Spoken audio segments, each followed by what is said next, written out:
Ça me l'a fait une fois à Gagnères, tu te souviens, Carlos? C'est la première fois que j'étais à Gagnères. Je mets les pieds sur l'estrade. J'étais à Gagnères, je n'étais jamais venue à Gagnères, tu m'as invité. Et sans qu'on dise rien, tous les 500 qui étaient là, 600, 800, je ne sais plus, je ne me rappelle plus, se mettent à partir en langue et on ne peut pas les arrêter. Je vais te voir, je fais, t'as vu ça, Carlos? Ils sont en train de déboucher ce puits et on ne peut pas les arrêter. Et je te dis, on fait quoi? On laisse faire. Ça a duré, hein? Je ne sais pas combien de temps ça a duré, parce que Dieu veut faire monter l'eau du puits, l'eau de sa gloire. Et ce matin, je sentais que c'était ça aussi. Il y a quelque chose... Je vous ai entendu à la messe. Vous chantez super bien en langue, en fait. Oui ou non? Ça dépend des moments. Non, mais j'ai entendu. Non, j'ai entendu. Oh, c'était pas quand bien, dans mon ça, esprit, c'est pas c'est bien. encore là, c'était hier. C'est pas ce matin, c'est hier. La messe d'hier. Non, c'est quand on a pris l'Eucharistie. Ce matin. Ce matin, je sais pas. Moi, j'ai plus. Ce matin. J'ai pas de calendrier. Je sais pas quand on est. Parce que ça change tout le temps. Vous avez remarqué? On ne peut pas savoir. Mais en fait, j'entendais à la liturgie de l'Eucharistie, c'est ça, hein? Oui. Chanter en langue. Et alors là, je me dis, mais vous allez repartir. Vous débouchez votre puits ancien et vous débouchez le puits de la terre aussi. Lorsque vous chantez en langue, Nombre 21, verset 16. Et c'est ce pourquoi aussi, moi je viens, pour voir ce que Dieu fait sur ces territoires impressionnants. Et il me semble qu'on a accueilli aussi le El Gibor, l'Éternel des armées, le Dieu d'Israël, le Tout-Puissant, Créateur, et qui cherche aussi les siens, n'est-ce pas? Les nations sont là, mais les siens. Et je sens qu'il cherche les siens sur cette terre. Et toi, tu n'arrêtes pas d'être utilisé pour ça. Ouais. C'est aussi ton appel, et ce sera sans doute ta persécution. Mais gloire à Dieu. Ouais. Toute révélation amène de la persécution. Vous voulez de la persécution? Non. Vous voulez de la révélation? Alors vous aurez de la persécution. Je suis désolée de vous le dire. Mais voilà, c'est pas grave, c'est une question. Magnifique temps. Pour moi, si vous voulez, on est dans l'éveil qui tourne, qui tourne. La gloire, elle tourne. C'est quelque chose qui bouge, toujours comme ces trous d'Ézéchiel. Et si on écoute bien ce que Dieu nous dit hier, il parle n'importe où, n'importe quand il veut, il fait ce qu'il veut, Dieu, n'est-ce pas? Il peut parler dans une messe, il peut parler pas dans une messe, il fait ce qu'il veut. Mais dans la messe, moi, je l'entends parler. Et j'ai trouvé ça extraordinaire qu'hier soir, il se passe ce qu'il se passe, personne n'est au courant vraiment, mais comme on est là, il nous utilise. Et si on se laisse faire, on va faire ce qu'il dit. Hein? C'est intéressant. Oui. Certains ont commencé à se dire, on va se préparer pour notre protection aussi sur la terre. C'est très intelligent d'y penser. Ouais, pensez-y aussi. Regardez ce qui se passe dans les kibboutz, regardez ce qui se passe en Israël, prenez des notes et demandez au Saint-Esprit de vous inspirer. Ne donnez pas forcément votre révélation au voisin qui risque de vous détruire avant que vous alliez dans votre révélation. Mais faites ce que Dieu vous dit, n'est-ce pas? Et on voit que Dieu nous parle vraiment de son amour, d'épouser cette terre, de faire revenir les habitants qu'il veut voir ici. Je vois que beaucoup sont en train de revenir, comme ils reviennent dans Israël, ils vont teshuva. Il y a le retour des Juifs en Israël, mais il y a le retour aussi des habitants sur leur terre, les terres qui leur appartiennent. Et certains ont du mal avec leur héritage, mais ça va s'améliorer, vous inquiétez pas. Vous allez finir par aimer être breton, français, nouveau terre, être dans l'amour de ce que Dieu a prévu pour vous. Plus vous aimez Yeshua, plus l'amour pour ce que Dieu veut vous confier. Parce qu'au fond, il ne veut pas seulement vous confier tout ça, il veut vous confier sa gloire. Ok? Donc voilà, c'est important de se dire... Qu'est-ce qu'il est en train de nous dire? Eh bien, je ramène aussi mes bien-aimés sur ma terre et je ressens, je ne sais pas comment vous le dire, aimez-moi toujours, mais je ressens que certains vont savoir qu'ils sont juifs. Voilà, c'est une parole comme ça, je la pose, je n'en fais rien, je la pose tranquillement, je vous le dis, soyez-en contents. Voilà, c'est tout, ça va nulle part ailleurs. Soyez-en contents. Soyez contents parce que Dieu débouche les puits, c'est sa façon de travailler. Il va, je le dis d'une autre manière que Carlos, mais... Moi, j'ai été envoyée dans les nations parce que j'ai été vraiment pendant 30 ans dans la délivrance, mais la recherche de tout ce qui, en nous et dans ma communauté, devait être touché par Dieu pour pouvoir marcher sur des terres. Et comme nous avons fait toute la route de la soie, de la Turquie jusqu'à la Chine, nous sommes montés dans le nord avec ma très grande amie Anne Griffith, qui, pendant des années, j'ai travaillé avec elle dans le nord, mais elle travaille avec moi en Asie. On travaille ensemble. Et puis la saison est passée. Et on a des saisons dans nos vies. On n'est pas toujours avec les mêmes personnes. Mais on continue à les aimer, quoi qu'il en soit. Quoi qu'il se passe, travaillons dans la saison où nous sommes. Et nous sommes dans une saison où il y a vraiment cette préparation. Bon, voilà. Je veux rester sur le sujet de la gloire. Je pourrais aller dans plein d'autres. Ce qu'on a entendu ce matin sur l'humilité. Dalet, c'est la lettre 4 Dalet. Ça signifie la porte ouverte, mais ça signifie aussi être pauvre en nous-mêmes. Heureux ceux qui se sentent pauvres en eux-mêmes. C'est les béatitudes. Parce que le royaume des cieux, il est pour ces personnes-là. Donc je crois qu'on entre dans le royaume de Dieu aussi sur un âne, comme le dit Carlos. Et lorsque Christ en nous fait son travail, là on a besoin d'autre chose qu'un âne, ça c'est clair. Donc voilà mon sujet, je voudrais aller là-dessus et relire ce verset. Puisque nous sommes enfants, nous sommes aussi héritiers. Ça vous parle parce qu'ici vous avez un héritage très lourd, la Bretagne, que Dieu vous confie. Il vous confie sa gloire, pas pour rien, pour quelque chose qui l'intéresse lui. Et lui, ça l'intéresse aussi la terre. Regardez pour Israël, Dieu ne laisse pas la terre être violée, piétinée. Il a son regard sur la terre et il y a un mystère dans la terre aussi. Donc héritier de Dieu et donc co-héritier du Christ puisque nous souffrons avec lui pour avoir part à sa gloire. Vous avez remarqué le verset. Pour avoir la gloire, il faut souffrir. Dis à ton voisin, je serai là pour t'aider.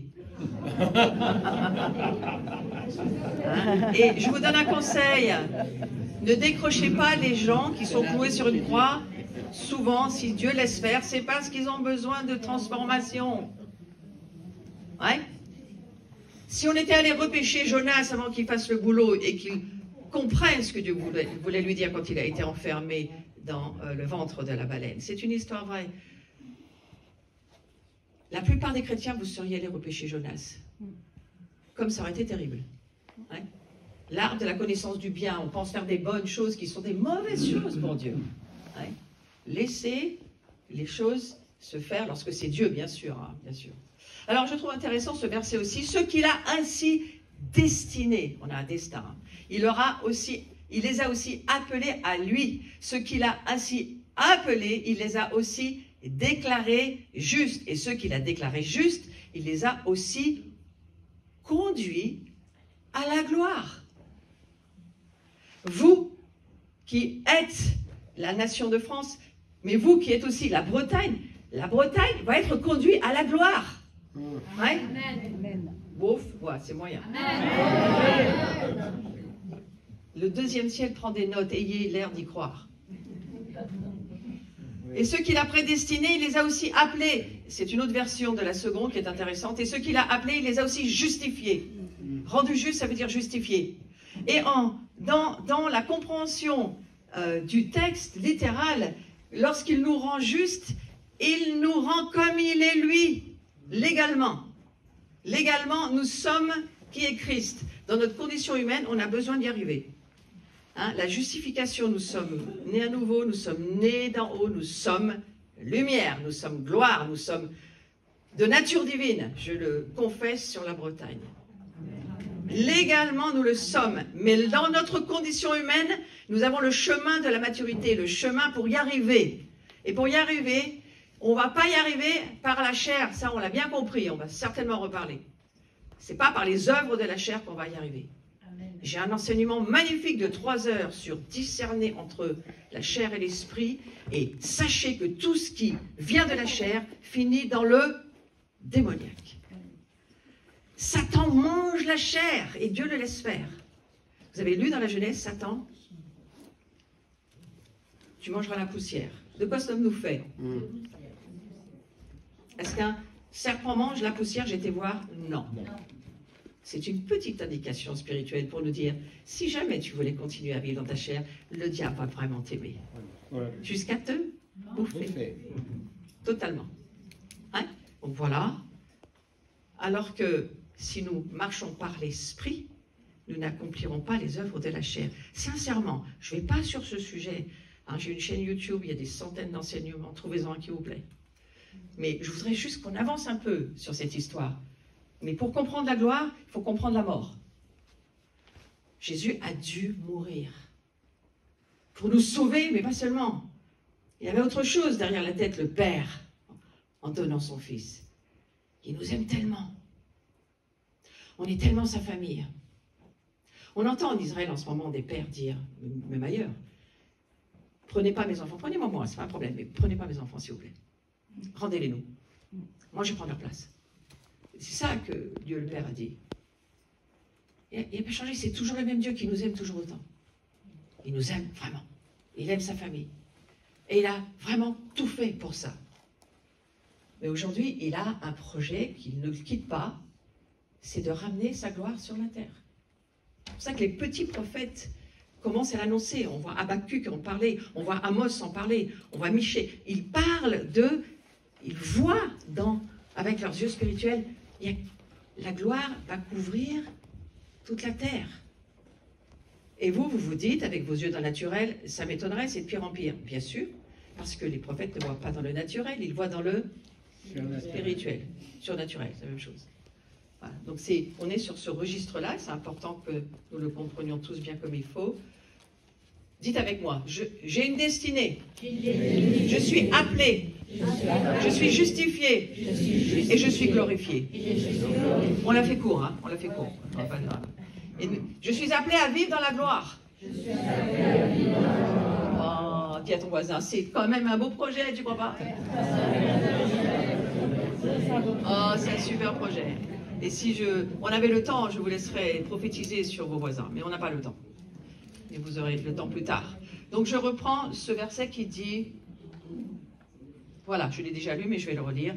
Jean 17, 22, je leur ai donné la gloire. C'est au passé composé, c'est déjà fait, tout est accompli, Jésus a tout fait. Arrêtez de demander à Jésus de faire ce qu'il a déjà fait. Mais il nous a donné, je me mets dedans bien sûr, hein, il nous a donné l'autorité pour faire maintenant les œuvres que lui ne veut plus faire. Combien de prières, Jésus fait ci, fait ça, lui, mais même pas il entend. C'est pas qu'il a des boules de caisse, c'est qu'il ne le fera pas. Parce qu'il vous a dit, je vous ai donné le pouvoir. L'autorité et le pouvoir. On n'a pas seulement l'autorité. On a l'autorité et la puissance et le pouvoir pour accomplir ce que Dieu nous demande de faire. La Bretagne, vous avez l'autorité et la puissance de le faire. Amen. Il y a des conditions. Aimez-vous. Aimez-vous. Pas d'autorité ici, pas d'amour. Aimez-vous. Cette communion avec Dieu, c'est facile. Avec les autres, pas si facile que ça, puisque dans les traits du caractère, hein, c'est quand même le dernier étage. On passe par la joie, la bonté, et on arrive à la communion fraternelle et la communion des saints. C'est de cela dont il s'agit. Donc c'est vraiment quelque chose pour nous qui est tellement important. La gloire, c'est un mouvement. Alors oui, je vais le dire un peu rapidement, mais voilà, la gloire, c'est un mouvement. C'est la manifestation tangible de Dieu sur la terre. C'est lorsque Dieu se déplace, tu ne le vois pas forcément, mais tu le sens, tu sais, il est là, il te montre, tu vois les effets du vent. Le vent, tu ne le vois pas, mais tu vois les effets du vent. Tu vois quand c'est l'automne, tu vois quand c'est l'hiver, tu vois quand c'est le printemps, tu vois. Est-ce que tu vois vraiment qui fait tout ça? Non, mais tu le vois. Et nous, on manifeste cette gloire. On est appelé à la manifester. Des fois, il n'y a même pas besoin du discernement des esprits. Tu regardes la tête des gens et tu as discerné déjà. C'est un mouvement au son. Alors, on va se faire grâce parce que là, on est de plus en plus fatigué. Et vous savez quoi? Plus on est fatigué, plus il y a Dieu. Moi, j'étais pendant 10 jours dans les gloires de la bénédiction du Père à Toronto. Et non, mais déjà au 3e jour, on avait déjà plus notre adresse. Mais alors au 7e jour, c'était fini. Et au 10e jour, on était mort, quoi. Et enfin, ce 10e jour-là, on passait 10 à 15 heures sur les moquettes. Mon mari est là, c'est témoin. On a vécu tous les deux avec d'autres cette expérience de la vie dans le Saint-Esprit, sous les gloires de Dieu. Toi, tu as connu ça aussi, Carlos. Et d'une certaine manière, tu ne sais plus ni ton nom ni ton adresse. Tu n'as plus d'idée, tu ne sais pas. On allait dans des endroits d'intercession, on ne pouvait pas revenir. Il fallait que des gars ils nous portent pour nous mettre sur la moquette. On y restait des heures, comme des espèces de légumes. Hein, et on se disait, mais c'est quoi ça? Et j'ai fait une expérience extraordinaire ce jour-là. Mais vraiment, j'étais finie, quoi. J'étais au bout de moi-même. C'est pour ça que c'est quand tu es au bout de toi-même, arrête pas. C'est là que ça devient intéressant. Je te parle à toi. Arrête pas. Quand on ne peut plus, bah vas-y, c'est le bon moment pour Dieu. Parce qu'enfin, il y a un petit peu moins de toi. Il y a toujours un petit peu d'odeur du tuyau d'arrosage, hein, quand tu arroses. Mais moins il y a d'odeur, mieux ça vaut. Hein. Donc laissez-le couler de vos vies et disparaissez un peu plus, ça sera mieux, les Bretons. Hein? Je vous le dis parce que je vous aime beaucoup et que je pense que je vais aimer vos galettes. Je me prépare, hein? Je vais passer 2 jours chez des amis bretons. Vous êtes breton? Non, qui aime les Bretons, ça revient au même. Ils vivent là, c'est parfait. Ils mangent quand même les galettes. Oui, oui, oui, oui, oui. La gloire, c'est un mouvement au son de la voix. Alors, j'ai pas le temps, mais je suis en train de travailler sur un enseignement sur les atomes subatomiques. C'est-à-dire qu'il y a des particules beaucoup plus petites que l'atome aujourd'hui. Et les scientifiques sont en train de voir, c'est dans la mathématique quantique, que lorsque tu vas parler, dans chaque particule, il y a des ondes sonores. Moi, j'ai commencé à me dire, ah mais c'est extraordinaire. Parce que ça veut dire que lorsque l'esprit planait et que Dieu a parlé la gloire et la lumière, toute la création a entendu la gloire et la lumière. Et les choses ont commencé à bouger. Puis après, vous avez toute l'histoire de la création. Mais lorsque nous, qui avons l'autorité, le pouvoir, l'autorité de Dieu en nous, la parole de Dieu en nous, si nous marchons par l'esprit, ça c'est quand même la parenthèse, et si vous ne parlez pas à partir de votre chair, hein, alors on commence à voir les choses arriver. Les malades vont guérir, la substance va changer. Je trouve plus facile de multiplier quelque chose que de créer. Regardez, Jésus multiplie la nourriture parce qu'il parle et la multiplication se fait. Lorsque nous allons avoir besoin, peut-être certains ont déjà besoin dans certaines nations, commencez à rêver avec Dieu. Est-ce que tu pourrais faire comme Jésus? Certains l'ont déjà vécu, hein. Dans des lieux très précisément choisis, obéissant à Dieu, je suppose, où la gloire pouvait vraiment venir, dans certains cœurs en tout cas. Mais Jésus, regardez, il a multiplié le pain. Ouais. Parce que nous parlons que le matériel est fait de substances, on va dire de particules subatomiques qui entendent les ondes sonores. Donc lorsque vous chantez à votre puits, la terre, le monde spirituel entend et ça transforme les choses, comme on aimerait le voir. Mais Dieu nous dit, crois-le. Crois-le. L'important, c'est que tu crois, c'est pas que tu vois dans ce monde. Donc, c'est la révélation, ça provoque un mouvement de l'esprit. Ouais, et elle annonce ce que Dieu est en train de faire et de dire au milieu de nous. Et c'est aussi pour ça que chaque révélation amène une persécution, parce que Satan le voit lui aussi. Et vous avez remarqué qu'il ne fait pas du tricot toute la journée. Donc pour entrer dans la réalité du royaume de Dieu, il faut le voir. Vous vous souvenez avec Nicodème, j'ai remarqué 2 choses dans Jean 3. Jésus va dire à Nicodème, Nicodème, pour entrer dans mon royaume, d'abord, il faut le voir pour y entrer. Il faut le voir. Il faut que tu vois et ensuite tu y entres. Et ça veut dire pour nous que c'est la foi qui va te permettre d'y entrer. C'est pourquoi il nous faut naître. Il nous faut naître. Donc ça, je l'ai déjà montré hier, mais je le remonte pour ceux qui n'étaient pas là. Dieu veut que tu vois et que tu entres dans les réalités invisibles, éternelles. Il veut que tu vois. Dis avec moi, mes yeux vont voir maintenant. Mes yeux vont voir maintenant. Les réalités invisibles. Pour ça, il faut de la révélation. Une vie sans révélation ne bouge pas. C'est la révélation qui fait bouger la gloire. La révélation. Mon peuple meurt faute de révélation. Osée 4:6. Mon peuple meurt parce qu'il ne peut pas marcher. Mon mouvement de l'esprit, ma gloire ne peut pas bouger parce qu'il n'y a pas de révélation. Il n'y a pas de connaissance. Il y a juste des informations. Mais les informations, ça ne fait rien changer dans le monde spirituel. Donc voilà, cette histoire de Nicodème, je passe très vite, mais j'avance quand même, parce que la foi, c'est la clé pour comprendre. Donc je redis, parce que c'est tellement important. C'est un verset clé pour moi dans cette saison. C'est par la foi que je comprends. Dis avec moi. Oh, c'est par la foi que je comprends. Par la foi que je comprends. Parle à ton âme. Alors moi, j'ai tendance à dire que notre âme, on enlève un petit pont, puis ça fait Anne. Hein? Donc là... Ah, c'est pas mal. Hein? Ah ouais, ben, j'ai remarqué chez beaucoup de gens, et même chez moi, que, alors il y a l'âne qui peut être intéressant, mais il y a l'âne qui est vraiment pénible. Hein? Et il y a un âne en nous qui ne bouge pas, d'accord? Ou alors il faut une carotte, ou alors il faut un truc. Dieu, tu me donnes quoi? C'est quoi dans la réunion? Ah, t'as pas fait ce que je t'ai demandé, Dieu, quand même. Et l'âne, ouais. Moi, j'habite dans une capitale des ânes. Tous les ans, au 1er mai, on vend des centaines d'ânes de toutes formes, de toutes couleurs. Poilus, pas poilus, Saint-André, pas Saint-André, tous ces ânes-là. Et franchement, je les ai approchés, sérieux, on voulait en prendre un avec mon mari. On a demandé combien ça coûte. D'abord, ça coûte un bras. Et en plus, combien de temps ça vit? C'est surtout ça. 50 ans? Non, merci. Oh là là, 50 ans. Alors tu comprends que Dieu est peut-être limité un peu le côté charnel chez nous à, allez, 120 au max. 120 ans pour l'humanité, très peu vivre, plus que ça. Mais je pense que les cieux sont fatigués aussi, hein, des ânes. Elle dit, est-ce qu'ils ne voudraient pas marcher par l'esprit, ceux-là? Non, non. Alors, il nous faut comprendre par la foi que les mondes ont été formés par la parole de Dieu. Dieu parle, et ces ondes sonores créent tout. Nous sommes créés d'ondes sonores, à partir d'ondes sonores. Et la science est en train de le démontrer, de vraiment le voir, le comprendre. Et il y a beaucoup plus petit que l'atome aujourd'hui. Et c'est fait de substances, d'ondes sonores qui entendent. Et la Bible nous dit, si vous ne faites rien, les pierres crieront à votre place. Moi j'ai dit, ah non, on va quand même faire le boulot.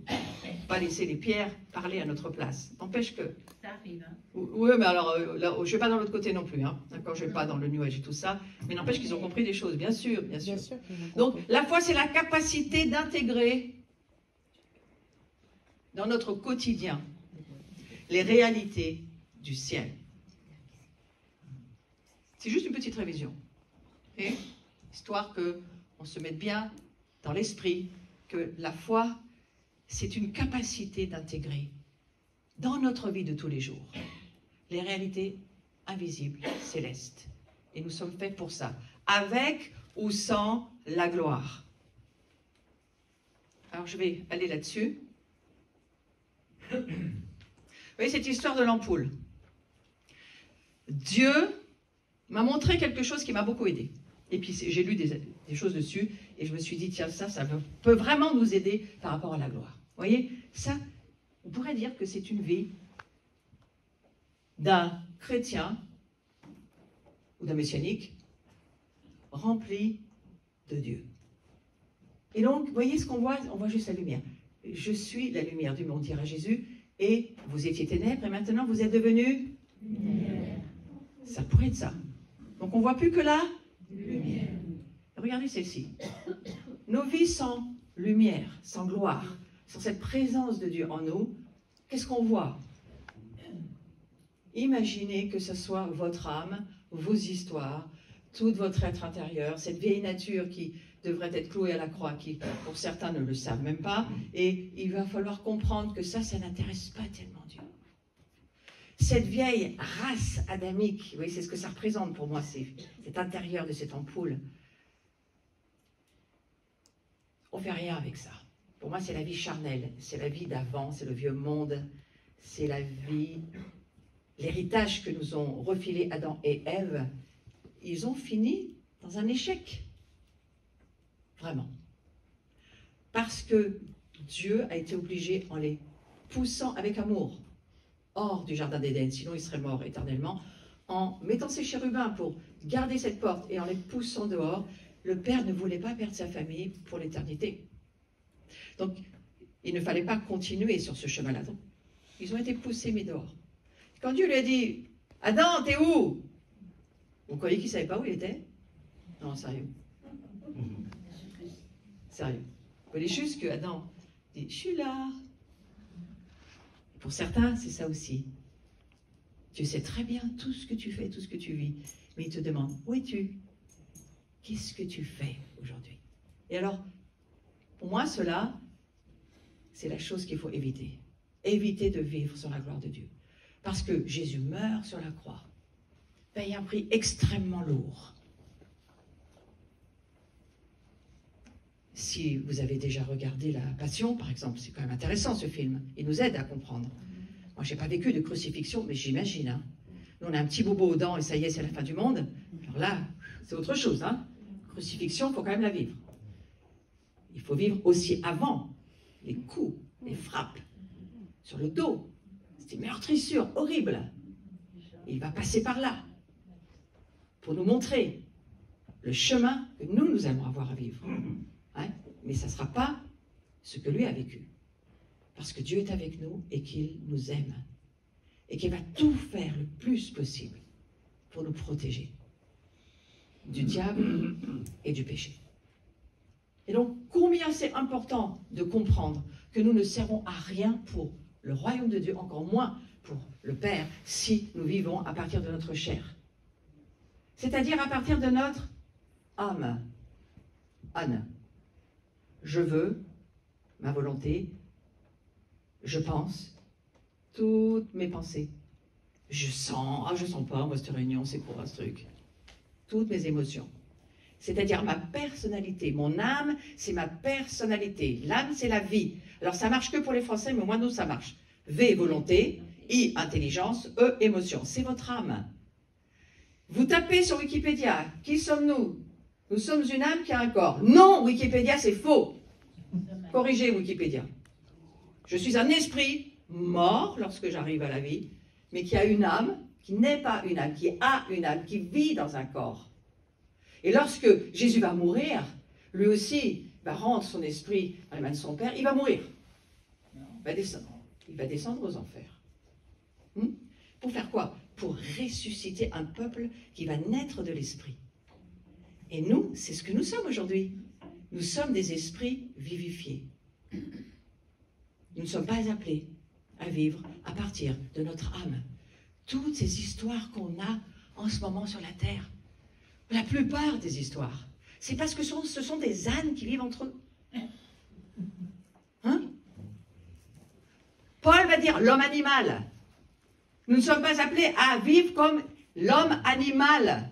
Alors ça, en général, c'est évacué des églises, sinon il n'y a plus personne dans l'église.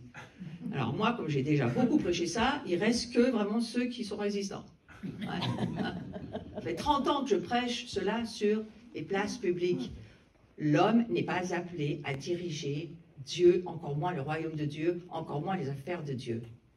L'homme est appelé à se soumettre à l'Esprit Saint. Donc Dieu nous aime, c'est un Père. Mais quand vous voyez un de vos enfants faire n'importe quoi, vous avez beau l'aimer, au bout d'un moment, vous allez dire, ça commence à faire là. Hein? Et le plus dur, c'est pour vous, c'est pas pour l'enfant.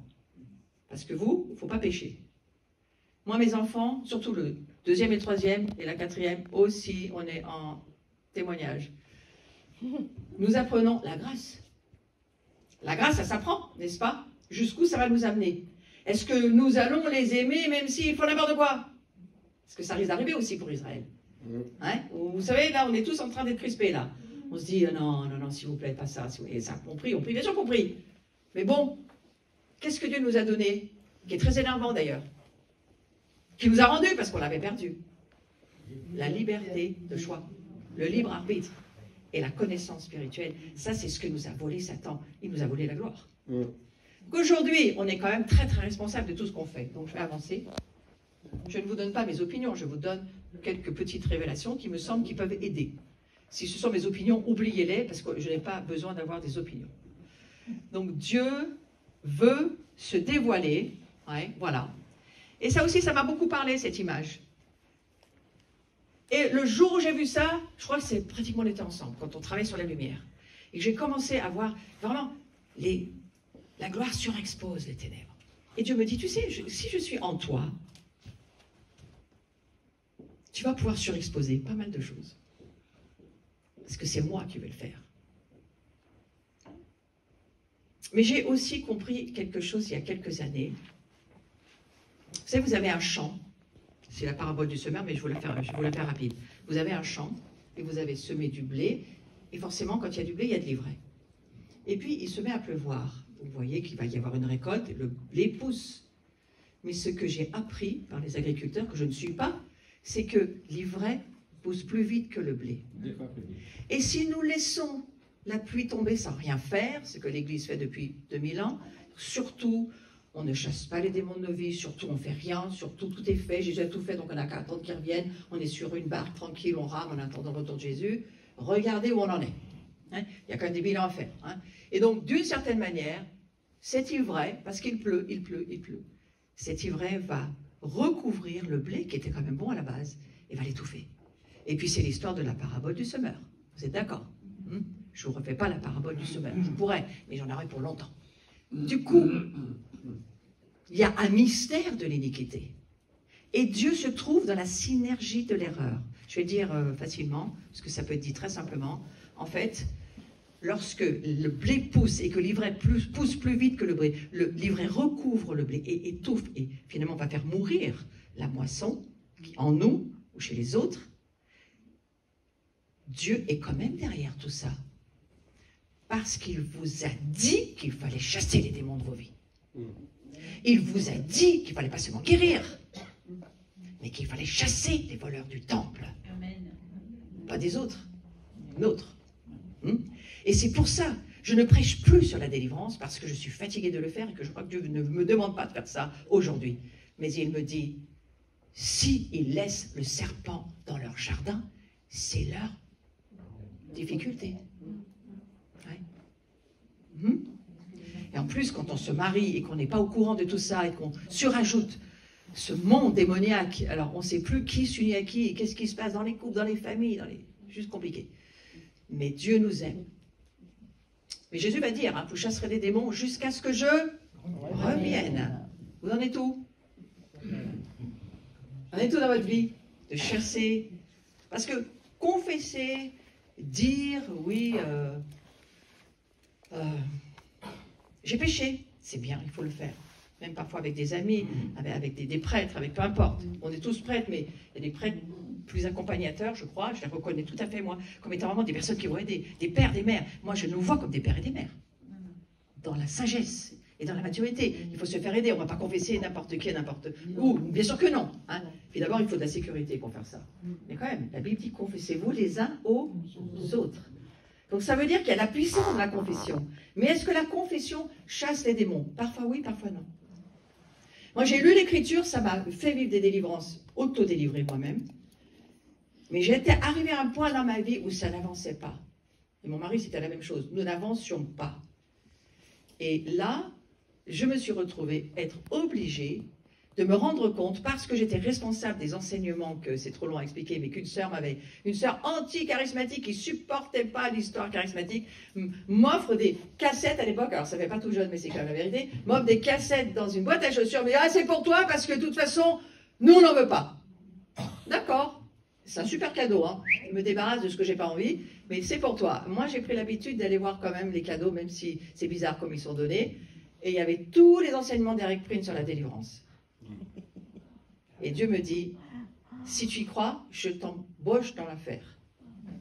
Et donc, tous les deux, pendant des années, jusqu'à ce que j'en écrive un livre, aujourd'hui, qui, bien sûr, je ne suis que le perroquet de ce que j'ai compris des autres. Je n'invente rien, juste j'aide. Voilà. Les révélations viennent toujours de quelque part, que quelqu'un a déjà entendu, forcément. Mais voilà, et je trouve intéressant de vous dire, occupez-vous de votre jardin, frères et sœurs. Parce qu'il y a des arbres, c'est très bien. Il y a des fruits, c'est très bien. Et vous savez, les fruits, ça se mange aussi. Et nous devons être conscients que nous sommes responsables de notre propreté. Oui ou non? J'espère que ce n'est pas quelqu'un d'autre qui vous lave tous les matins, jusqu'à ce qu'un jour vous ayez peut-être besoin d'un coup de main. Enfin, si vous êtes bien portant, lavez-vous vous-même. Oui? Non, je ne veux pas, plus tard. Mais je veux juste dire, plus tard, mais je veux juste dire que nous avons besoin de comprendre que tout est dans la parole de Dieu et c'est de l'amour. De l'amour lorsque Dieu nous dit qu'il faut chasser les démons de nos vies parce que lui, il a un projet, c'est que sa gloire vienne. Alors la gloire, qu'est-ce qu'elle fait? Elle expose. Vous lisez toute l'histoire de David qui va ramener la présence de Dieu à Jérusalem. Obed-Édom, ils n'en voulaient plus, ils avaient tellement de problèmes, tout se levait, c'était juste horrible. Si tu lis les textes, c'est la gloire de Dieu, mais on s'en débarrasse, on n'en veut plus. D'ailleurs, il y a des églises qui font ça aujourd'hui. Elles ne veulent pas de la présence de Dieu, ça fait trop de bruit, c'est trop compliqué, et puis il arrive quand il veut, il fait ce qu'il veut, quand même Dieu n'est même pas poli, enfin ils n'aiment pas trop Dieu comme il fait, vous voyez. On connaît ça, nous, dans le monde charismatique, d'une certaine manière. C'est pour ça qu'on a commencé à dire, on devrait peut-être quand même laisser Dieu être un peu chez lui, non? C'est pas sûr, c'est pas sûr. Il y a des endroits qui ne veulent pas. Moi, je paye les prix dans ma communauté depuis 1994, où j'ai fait une promesse à Dieu. j'aurai jamais honte de toi. J'ai dit au Seigneur, il dit, tu sais, c'est compliqué, hein, là où tu veux me suivre, oula, là où tu veux qu'on aille ensemble, eh bien, comme ci, comme ça, Dieu me disait, tu sais, ça va être difficile. Tu fais, j'ai pas le choix. Tu fais, non, c'est un peu vrai. J'ai mes discussions, moi, avec Dieu, hein, et j'emmène d'autres avec moi, donc je fais attention. Est-ce qu'on va aller sur ce chemin de marcher par l'esprit? D'essayer ou de moins en moins marcher par la chair, c'est-à-dire par mes opinions, par ma façon de voir, j'ai même, je vous l'avoue, laissé ma culture protestante à la croix. Un jour, j'ai dû laisser ma culture protestante. Je suis désolée, c'est mon témoignage, vous ne pouvez rien dire. Mais venez pas me poser des questions après. Dites-moi simplement, c'est ton histoire, d'accord? J'ai dû. Parce que pour moi, je voyais que pour avancer, il fallait que je sorte des carcans, que je sorte des structures internes, mentales, qui étaient comme elles m'avaient foutu depuis que j'étais toute petite. Nous avons le pouvoir de renverser les forteresses intérieures qui sont en nous et qui nous battent la gloire de Dieu. Amen. Donc pour moi, c'est ni juif, ni grec, ni protestant, ni catholique, je suis désolée de vous dire. Mais pour moi, il y a des croyants. Et puis après, votre nom de famille, ben oui, on a besoin d'avoir des noms de famille. Donc que vous vous appelez catholique, ça ne me dérange pas. Appelez-moi protestant, évangélique, tout ce que vous voulez, ça ne me dérange pas. Mais pour moi, ça ne représente rien aujourd'hui. Moi, je suis croyant dans le Messie. Et ma révélation change tous les jours. J'ai une remise à jour constante. Toi aussi, non?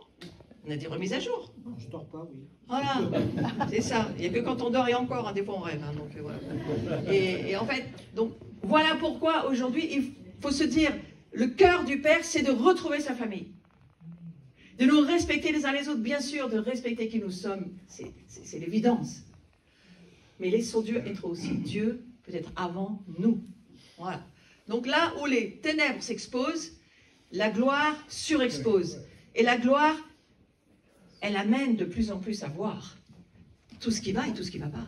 Donc dans nos vies, ce mystère de l'iniquité qui est là, cette ivraie qui est exposée, on va le voir de plus en plus. Il faut s'en occuper. Il faut changer nos cœurs, il faut laisser Dieu nous transformer. Nous devons avoir cette prière, ressembler à Jésus, ressembler à Jésus, ressembler à Jésus. Enfin, moi, c'est ma prière constante. Je ne vous dis pas que j'arrive. Hein. Demandez pas à mon mari. Nous avons été justifiés. Nous avons été justifiés. Il est obligé de me pardonner, il n'a pas le choix. Voilà. Je dis ce que tout le monde pense. On n'aurait pas osé. Ah ouais? Qu'est-ce qu'on risque? Alors, nous avons été justifiés pour vivre dans sa gloire. Regardez, par pur... Alors j'aime énormément ce verset qui est magnifique. Voilà. On va le lire ensemble. Par pure générosité, c'est pas le verset dont vous avez l'habitude, mais je le fais un peu exprès. Par pure générosité, Dieu nous a déclaré juste avec lui, c'est ce que j'ai lu, mais la suite, c'est un cadeau. Il nous a sortis du gâchis dans lequel nous étions. Vous pensez que vous étiez dans un gâchis? Ah oui. Ah bah tant mieux, on est tous d'accord. Et alors on peut avancer. Et nous a restaurés là où il a toujours voulu que nous soyons. De quoi on parle? On parle de la gloire de Dieu. Il a toujours voulu qu'on soit dans cette gloire, dans cette dimension encore plus extraordinaire que même Adam et Ève, puisque nous sommes, regardez bien, nous sommes nés d'où? De l'esprit. Nous sommes nés de la chair, mais nous devenons un esprit vivifié. Et au fond, regardez ce qui s'est passé avec Jésus et Marie. Marie va naître de la chair, mais son père, c'est Dieu. Et puis nous, c'est quoi? Voilà, merci. Pour nous, c'est Dieu. Non, mais toi, tu sais. Mais pour nous, c'est... Vous êtes nés d'où? C'est qui votre père? Et Jésus, c'est qui son père? Et vous êtes bien nés dans une chair? Donc ça ressemblait à Jésus quand même, toute son histoire, non? C'est pas un peu ressemblant? On va dire ça comme ça. Moi, j'essaye de faire simple. Hein. Moi, je suis pour les simples, pas les compliqués. Donc, qui suis-je? Le Fils de l'homme. Qui dites-vous que je suis? Dieu le Père. Il permet à Pierre, hein, parce que Pierre, tout de suite, il a pensé que c'était le plus intelligent du groupe. Hein. Dieu le Christ, le Messie. J'ai dit, oh, Pierre, t'es gentil, mais je vais juste te dire un truc, hein. C'est pas grâce à toi que tu le sais. Ah bon? Il a remis les ânes. Il est descendu de son cheval, lui aussi, hein. Voilà. Parce que pour la plupart d'entre nous, les dons, on n'a rien à y voir. Attention, hein, faites la différence entre les dons et le fruit. Les dons, on n'a rien à y voir. C'est une boule accrochée sur le sapin de Noël. Vous regardez un gars, il a un super don. À côté de ça, il peut voler dans la caisse. Hein. Il peut faire n'importe quoi. Il peut se faire la femme du voisin. Il peut faire ce qu'il a envie. Personne ne le sait à part Dieu, bien sûr. Et il y en a beaucoup.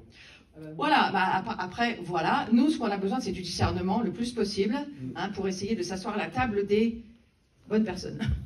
On va dire ça comme ça. Tu es le Christ. Tu es loin. Celui qui est loin. Je vais dire un truc sur l'onction tout à l'heure. Christ en vous, c'est l'espérance de la gloire. Regardez. Comment est-ce qu'on fait de l'huile? Je suis allée en Israël, alors moi j'étais dans un endroit où il y avait un grand pressoir. On m'a bien expliqué comment ça se passe. Hein, on presse les olives et jusqu'au noyau. Et puis il y a de l'huile qui va sortir. Et je dis au Seigneur, c'est qui les olives? Et le Saint-Esprit me dit, c'est mon église. Et c'est les noyaux, c'est le fond de ta vie.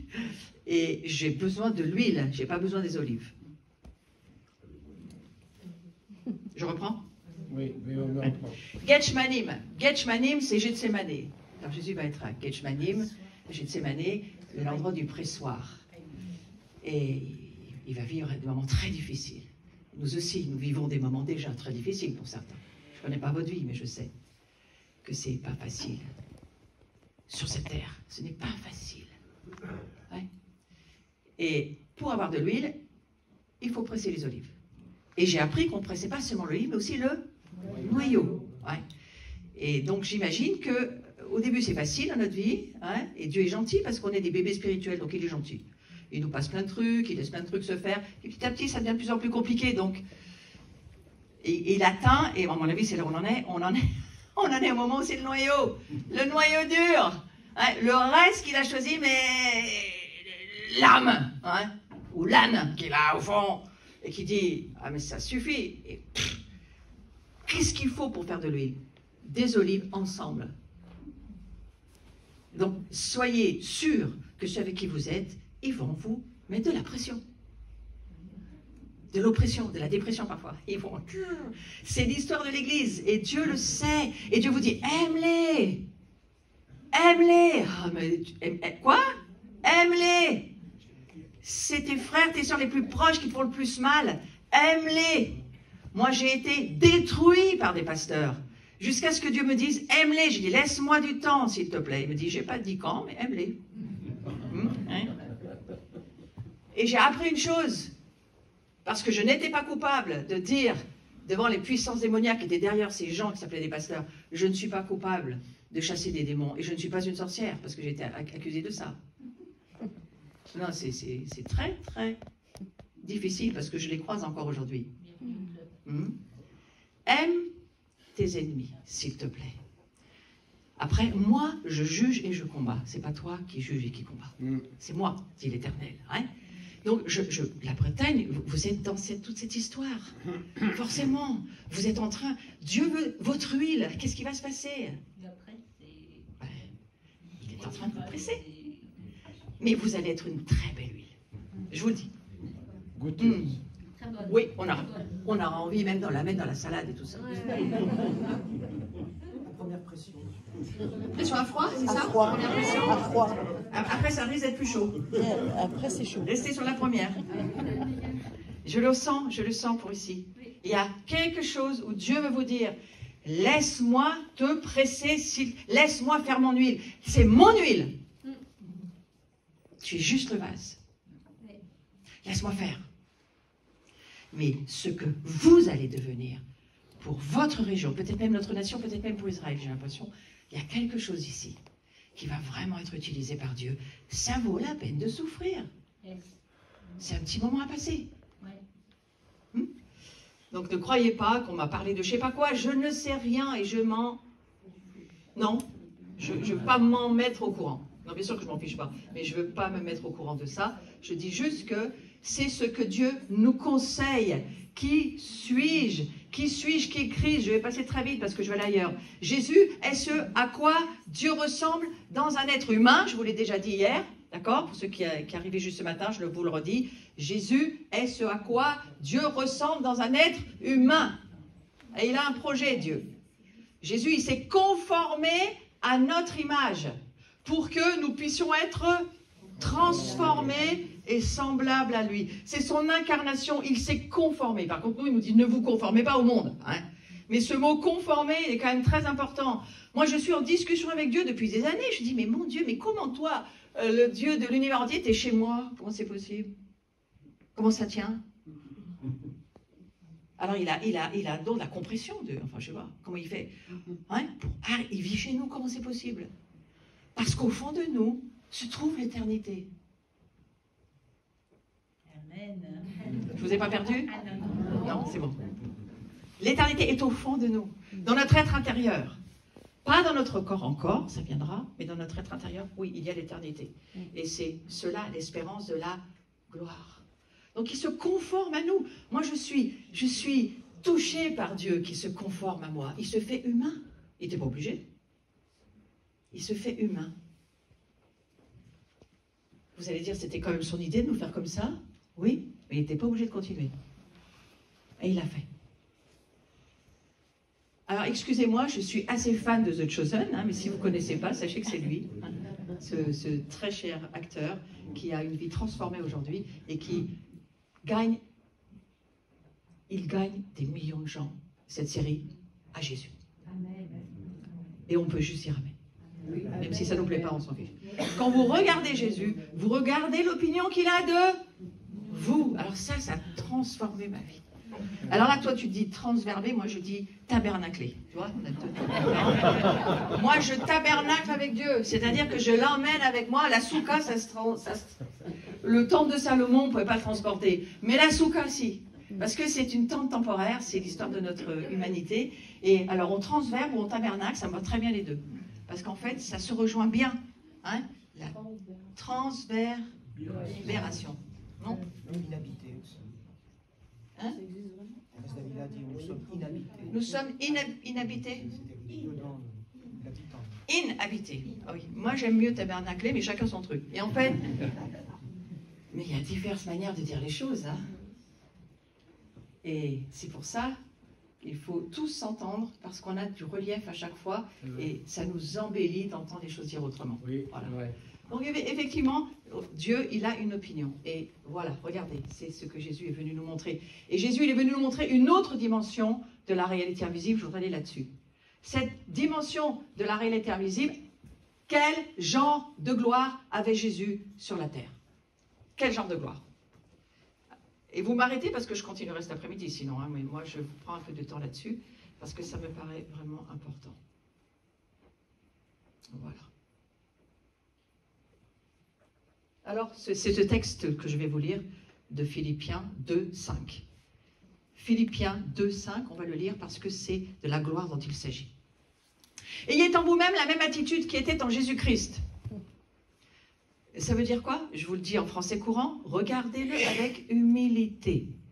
La même attitude que Christ, c'est l'humilité, ce dont nous parle Carlos ce matin et Gilles hier.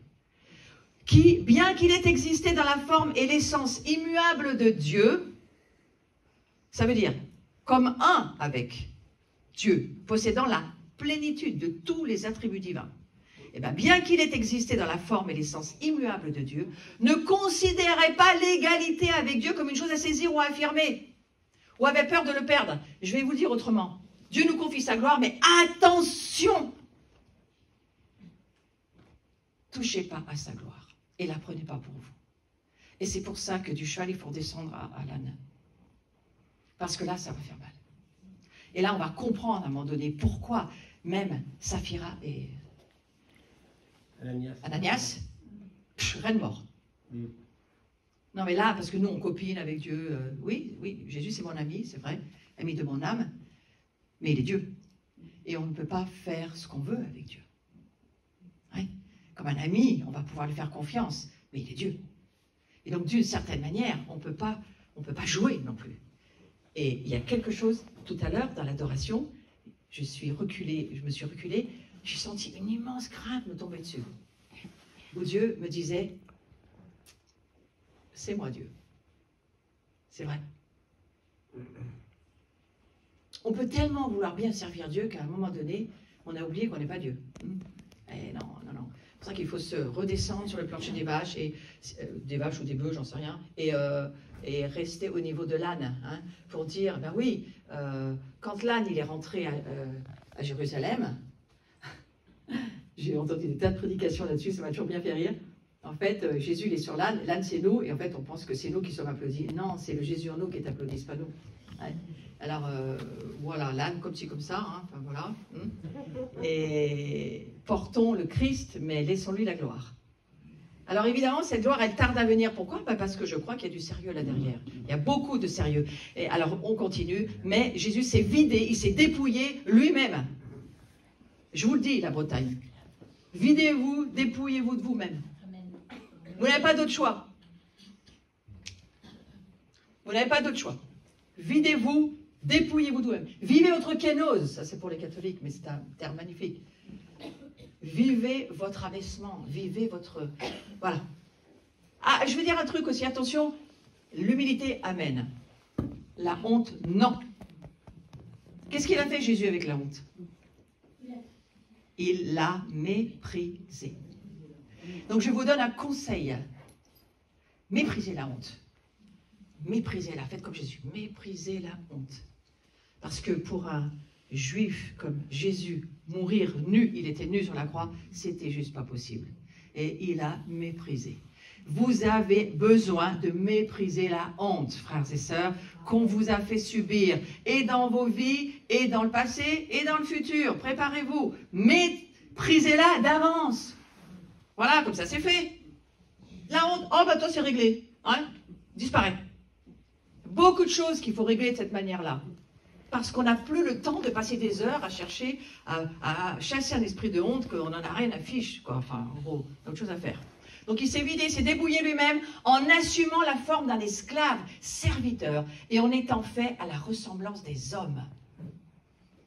Commentaire, il est devenu complètement humain, il était sans péché, il était pleinement Dieu, il était pleinement homme. Et après avoir été trouvé en apparence extérieure en tant qu'homme, une fois qu'il a su, ça y est, je suis vraiment homme dans mon incarnation, il s'est humilié lui-même en devenant obéissant au Père jusqu'à la mort, même la mort sur la croix. Donc c'est pour cette raison aussi. Quelles sont les raisons? Deux raisons. Il a obéi et il s'est humilié. C'est ce que Dieu nous demande dans cette saison.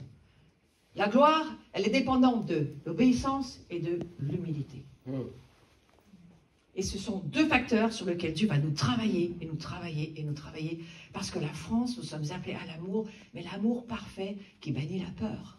L'amour de Christ, l'amour qui va pouvoir bénir ses ennemis. On l'a bien compris depuis hier. Et donc Dieu, il a hautement exalté, il va accorder le nom qui est au-dessus de tout le nom. Nous le savons très bien ici. Donc je résume. L'obéissance à Dieu et l'humilité amènent à la gloire. Seigneur, rends-moi obéissant. J'étais dans mon assemblée il y a une dizaine d'années. Ça me revient cet exemple-là, parce que j'en ai d'autres, mais c'est celui-là qui me revient. Je prêche comme ça devant une assemblée, qui est la mienne, et puis d'autres personnes que je ne connais pas. Et Dieu me dit, mets ta chaussure sur ta tête. Je fais, non, arrière-de-moi Satan. Non. Ah, c'est compliqué, hein. C'est Dieu, c'est pas Dieu. C'est le diable qui veut t'embrouiller. Ça n'a pas de sens. Ça n'a pas de sens. Moi, je dis non. Je ne peux plus prêcher. Un machin en beau qui tourne. Tant que tu ne mettras pas cette chaussure sur ta tête, je ne te fais pas avancer. Je fais, c'est pas possible. On est mal. En plus, j'ai su après qu'il y avait des gens importants dans la salle. Il ne faut même pas savoir des fois. Énervé, je prends ma chaussure, je me la mets sur la tête. Je dis, excusez-moi, c'est un passager. Il faut avancer, hein? Et puis je remets ma chaussure. Et à la fin du culte, une femme vient me dire, j'ai été guérie quand tu as fait ça.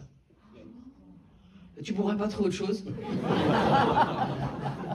Hein? Pourquoi Dieu fait ça? Pourquoi? Il te teste. Moi, j'allais dans des pays comme la Chine, comme le Kirghizistan, comme l'Ouzbékistan, le Caucase. On allait dans des terres comme ça. Et voilà, le test à ton obéissance. Si tu m'obéis, je te confie encore un truc. Si il faut obéir à la seconde. Il faut obéir, il faut être sûr que c'est Dieu. Il faut avoir un groupe autour de vous qui vous rassure, qui vous dit, mais vas-y, c'est pas grave. Tu fais... Et je vous raconte pas des trucs de fou. Hein. Non. Pourquoi? Parce que Dieu veut d'une certaine manière, qu'on lui obéisse avec humilité. Et quand il y a de la gloire qui sort de ta vie, il va te faire redescendre sur le plancher des ânes. Ouais, c'est vraiment très très important. Ok? Donc je vais avancer là-dessus aussi pour dire. Ah mince, je crois que j'ai tout éteint. Non. Les fils Kénos, j'en ai bien parlé hier, mais je vais vous le redire parce que ça va être important pour nous. Dans le Fils, et ça c'est vraiment un verset extraordinaire. Dans le Fils, nous pouvons voir le modèle original désiré par Dieu pour notre vie. Il est le premier-né de la matrice révélant notre propre genèse. Oh, ce verset m'a illuminé. Je vais vous le dire dans la version que tout le monde connaît. En effet, ceux que Dieu a connus d'avance, il les a aussi destinés d'avance à devenir conformes à l'image de son Fils. C'était le verset tout à l'heure. Afin que celui-ci soit l'aîné de nombreux frères et sœurs. Vous entendez ce que la Bible nous dit? Il est l'aîné de frères et sœurs. Comment c'est possible? Comment c'est possible? Mais la matrice de Dieu nous donne cette nature de famille de Dieu. On dit on est des enfants de Dieu, mais bien sûr qu'on est des enfants de Dieu, mais ça veut dire quoi? On est créé dans la matrice du Père, là-haut, de nature divine. Quel dommage qu'on n'arrive pas à au moins commencer à le voir. Donc ici, la Bretagne, ça y est, vous l'avez vu. Parce que vous l'avez entendu. Et maintenant, vous êtes responsable. Tac. Je ne serai pas toute seule. Nous sommes créés dans la matrice du Père, c'est notre genèse. C'est notre vraie genèse. La bonne nouvelle, c'est que c'est plus nous, c'est lui en nous. Je t'entendais ce matin, j'aurais voulu qu'on enregistre ce que tu as dit. C'est enregistré à son insu. Mais on fait... C'était extraordinaire. Pour moi, j'ai voulu te le dire après, je n'ai pas pu le faire. J'ai dit, oh là là, ça vient d'en haut. C'est très bien. Un truc de magnifique, je te le dis. Un truc de Dieu. Ouais. Parce que la matrice va faire, et nous allons nous regarder les uns les autres et dire, moi des fois j'écoute quand je fais, oh c'est trop bien, je l'aime trop celui-ci, il faut que ça s'arrête, non? Vous l'aimez comme ça, non? J'ai dit aussi à un de mes grands amis, David Demian, j'ai dit, j'en peux plus de t'aimer, arrête, c'est insupportable. Il dit, non, on n'en a jamais assez, il faut en vouloir plus. Tu sais que c'est fatigant d'aimer les gens? Ah bah non? Oui, hein, c'est vrai. Vous connaissez pas ça, la Bretagne? C'est fatigant d'aimer les gens. Quand c'est trop. Puis après, tu ne veux plus partir, tu te couches plus, tu dors plus. On appelle ça un réveil, en fait. Un réveil, on ne dort plus, on ne se couche plus, on s'aime tellement, on ne veut plus se quitter. Les gens partent plus des réunions, il faut les pousser dehors. À 2 h du matin, on aimerait dormir, nous, ouais, mais non, on est bien là. Ouais, mais d'accord, mais nous, on dort, nous. Voilà, c'est ça le réveil, c'est quand on n'en peut plus. Ça vous dit, la Bretagne, d'avoir un réveil? Yes. Allez, On est dans le réveil. En avant. Il me semble que ça pourrait bien arriver. Alors, ce fameux Kénos, j'arrête ou parce que... 5 minutes encore. Ouais, non, j'arrête là, je continuerai tout à l'heure. Tout à l'heure? Ouais, mais oui, c'est carrément pas fini. Mais je te remercie, Seigneur, que tu nous fais voir dans ta matrice. J'ai vu que tu avais vu, hein? Oui. T'as vu? Oui. Tu veux venir prier pour ça, oui, à ta manière? Oui. Oui, c'est ta maison. Moi non plus. Oh, ouais, Moi non plus. Mets-toi à côté, comme ça on l'entoure. Cette matrice. Mais Seigneur, on n'est pas simplement dans le cœur du Père, on n'est pas simplement dans l'esprit, dans la pensée de Dieu, on est dans sa matrice. C'est-à-dire que nous sommes nés, alors quand il dira à Nicodème, nous sommes nés de l'eau et de l'esprit, et nous sommes nés du Père. Nous sommes, dès avant la création du monde, nous étions déjà dans les entrailles du Père. C'est-à-dire qu'il nous portait. Il nous portait comme quelqu'un qui sait qu'à un moment, la vie va naître en elle. Eh bien, la personne est disposée à savoir que la vie va naître en elle et elle va mettre au monde la vie. Eh bien, Dieu, de la même manière, dans son éternité et dans une éternelle, je dirais, fécondité, une éternelle vie, et il ne cesse de donner la vie à ses enfants. Il ne cesse de donner par l'esprit, un esprit qui crie « Abba, Père, reviens, donne-nous cette vie avec toi que nous avions déjà dans ton cœur, dans tes entrailles. C'est-à-dire dans l'infiniment petit, dans l'infiniment discret, l'infiniment invisible, nous existions déjà. Alors Seigneur, on te glorifie, on te rend grâce pour ce que nous sommes. Parce que, quelque part, nous sommes toujours dans l'embryonnaire de la gloire de Dieu, dans l'avènement même de la gloire de Dieu, comme si l'embryon le plus petit, et c'est en deçà de l'atome, était la réalité même de la vie spirituelle de Dieu qu'il veut nous donner. L'infiniment petit de la grâce de Dieu va éclore en majesté, en gloire, en profondeur, en hauteur. Et quelque part, vous allez renaître. Vous allez être enfanté à nouveau ici dans cette terre de Bretagne, comme si les sources de la vie allaient naître à nouveau et que les puits vont faire sortir et jaillir la vie en Dieu. Ce peuple est destiné à être déifié, diraient nos frères, sanctifié, renouvelé. Alors Seigneur, nous voulons être à nouveau enfantés dans l'Esprit du Père, dans la vie de la gloire, dans cette terre ensemencée qui a été précédée par nombre de saints et saintes qui ont déjà eux-mêmes vécu cet enfantement permanent. Seigneur, nous voulons être de la race, de l'élection de ceux qui nous ont précédés dans cette terre, qu'ils portent les noms de Briac, de Brieux, de Lunaire, ceux venus d'ailleurs, qui sont venus nous porter l'évangile et dont nous sommes formés, dont nous avons les racines, dont nous avons la culture, dont nous avons le privilège. Eh bien, Seigneur, que c'est d'enfantement que tu vas faire à partir d'aujourd'hui et qui commence et qui est commencé d'aujourd'hui. Et nous serons les émissaires, nous serons les envoyés dans nos villages, dans nos campagnes, dans nos villes, où nous allons ensuite pouvoir dire, mais de qui tu es né? Je suis né de Dieu comme toi.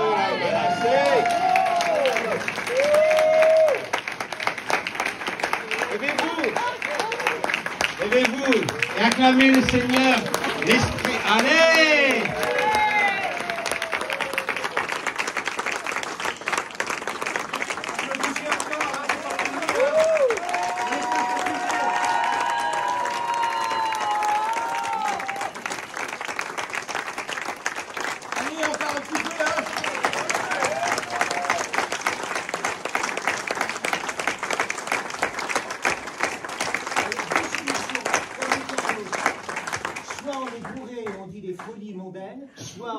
Saint-Esprit, on est des folies de Dieu. Voilà. Je vais vous dire maintenant, alors vraiment j'ai eu ce texte pendant qu'on chantait le chant pour la France là, de Gloire en Gloire. Oui, on se connaît bien, oui. On est voisins. À quelques centaines de mètres avec Cyril, qui habite à côté de là où on a notre salle de célébration. Et voilà ce que je ressens de nous dire. Apocalypse 12, 12. Un chiffre majeur. Aussi, soyez en fait cieux. Vous avez remarqué qu'on parle aux cieux. Soyez en fait cieux. Vous qui avez votre demeure. À qui parle-t-il? À nous, je réponds, ça va plus vite. Mais quel malheur pour vous, terre et mer, car le diable est descendu vers vous en grande fureur, sachant qu'il a peu de temps. Je ne lis pas la suite, c'est pas mon sujet. Ça pourrait, mais ça serait intéressant, mais c'est pas mon sujet. Et je vous dis juste ce qui se trouve en ce moment, le diable est descendu vers vous avec une grande fureur. Il est descendu vers qui, le diable? T'es au courant? Voilà. C'est CNews, no comment. Hein? No comment. Hein? Mais voilà, si tu ne l'avais pas vu, tu l'as entendu. Le diable est descendu vers nous avec une grande colère. Et puis je ne lis pas la suite parce que j'ai pas le temps. Et je ressens aussi de lire Ézéchiel 37. Je trouverais intéressant de juste lire quelque chose sur ce sujet.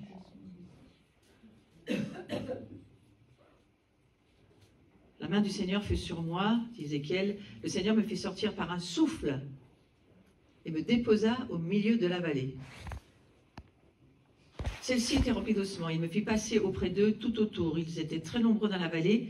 Ils étaient très secs. Vous savez ce que dit Evan Roberts quand c'était le réveil au Pays de Galles? Evan Roberts disait toujours, ça dérange pas Dieu le bois sec. Ça prend très vite feu.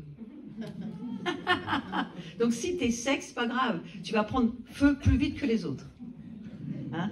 Donc ça dérange personne d'être sec. Certainement pas Dieu, ça l'arrange plutôt.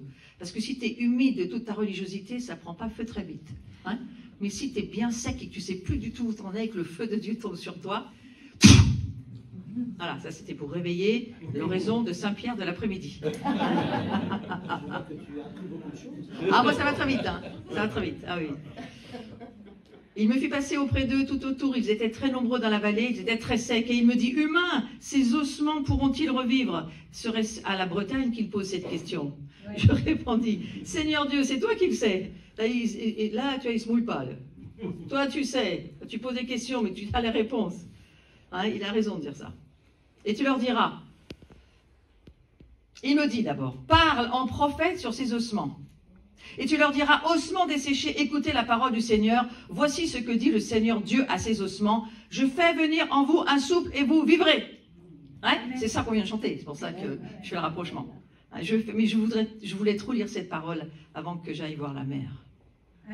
Voici ce que dit le Seigneur, dit à ces ossements, je fais venir en vous un souffle nouveau, un souffle, pas nouveau, un souffle, et vous vivrez. Je placerai sur vous des tendons, je ferai pousser de la chair sur vous, je vous recouvrirai de peau, je mettrai en vous un souffle, vous vivrez, et ainsi vous saurez que je suis le Seigneur. Je parlais en prophète, selon ce qui m'avait été ordonné. Et comme je parlais en prophète, il y eut un bruit, il y eut un frémissement, et les ossements se rapprochèrent les uns des autres. Je constatais qu'il y avait sur eux des tendons, la chair se mit à pousser, la peau les recouvrit par-dessus, mais il n'y avait pas de souffle en eux. Il me dit, parle en prophète sur le souffle. Parle en prophète humain. Ça vous dirait qu'il vous parle comme ça? Parle en prophète humain.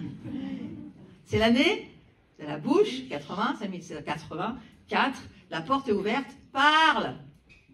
Parle sur ce qui est autour de toi. Parle, dis ce que Dieu veut dire là où tu vis. C'est ça que j'avais envie de vous dire. Tu diras au souffle. Vous avez entendu? Tu diras au souffle. Donc il parle au souffle, au roi. Il parle au Saint-Esprit. Ainsi parle le Seigneur Dieu. Viens des 4 vents, au souffle. C'est ce qu'on a chanté. Souffle sur ces tués. C'est une version et qu'ils revivent. Je parlais en prophète et comme il me l'avait ordonné, alors le souffle vint en eux, ils reprirent vie, ils se tinrent debout sur leurs jambes. C'était une très grande armée, une armée immense. J'ai pas eu l'impression qu'ils avaient fait une grande école de théologie pendant 10 ans pour vivre quelque chose. Ils soufflent, ils se lèvent, ils sont une armée. Voilà. Ça peut arriver à tout le monde, ce genre de choses.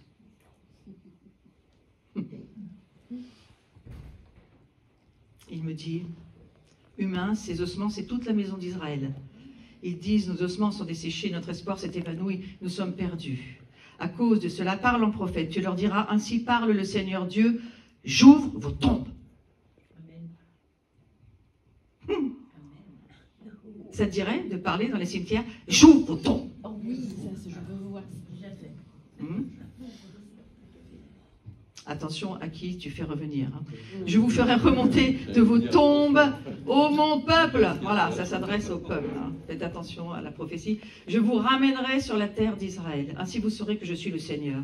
Et lorsque j'ouvrirai vos tombes et que je vous ferai remonter de vos tombes, ô mon peuple, je mettrai mon souffle en vous et vous reprendrez vie. Je vous ramènerai sur votre terre et ainsi vous saurez que c'est moi le Seigneur qui a parlé et qui agit. Déclaration du Seigneur. Voilà, je voulais juste dire ce texte, par plaisir, pour nous dire que rien n'est jamais perdu, que tout est possible, et que ce que Dieu fait à Israël, il le fait pour les nations, parce qu'il nous aime tous les uns autant que les autres. Amen. Amen. Quel plaisir de lire un texte comme cela. Voilà. Dans le Fils, nous pouvons voir le modèle original désiré par Dieu pour notre vie. Il est le premier-né de la matrice révélant notre propre genèse. Souvenez-vous, on s'est arrêté là-dessus. Et donc, pour façonner notre avenir, il faut revenir au Nouveau Testament. Parce que les lettres de Paul contiennent nombre de mystères et une sagesse cachée qu'il nous faut découvrir aujourd'hui. Alors, nous avons déjà dit hier que nous étions appelés pour pouvoir voir les mystères cachés en Christ. D'ailleurs, le plus grand des mystères, c'est nous. Dis à ton voisin, « Ah, ben je te vois maintenant. »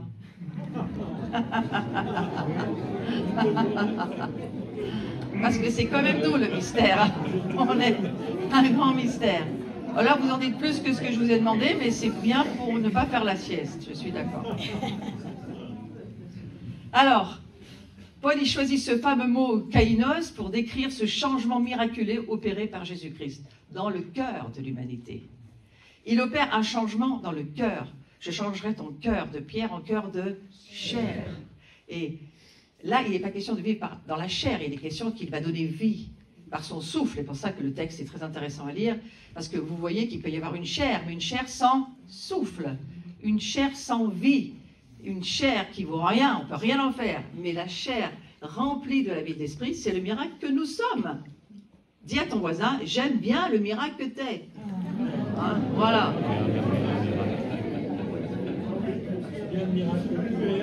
Ce mot kénos, il signifie en grec neuf, nouveau. Alors on va juste aller voir, parce que c'est intéressant d'y passer un tout petit moment, ce que signifie kénos.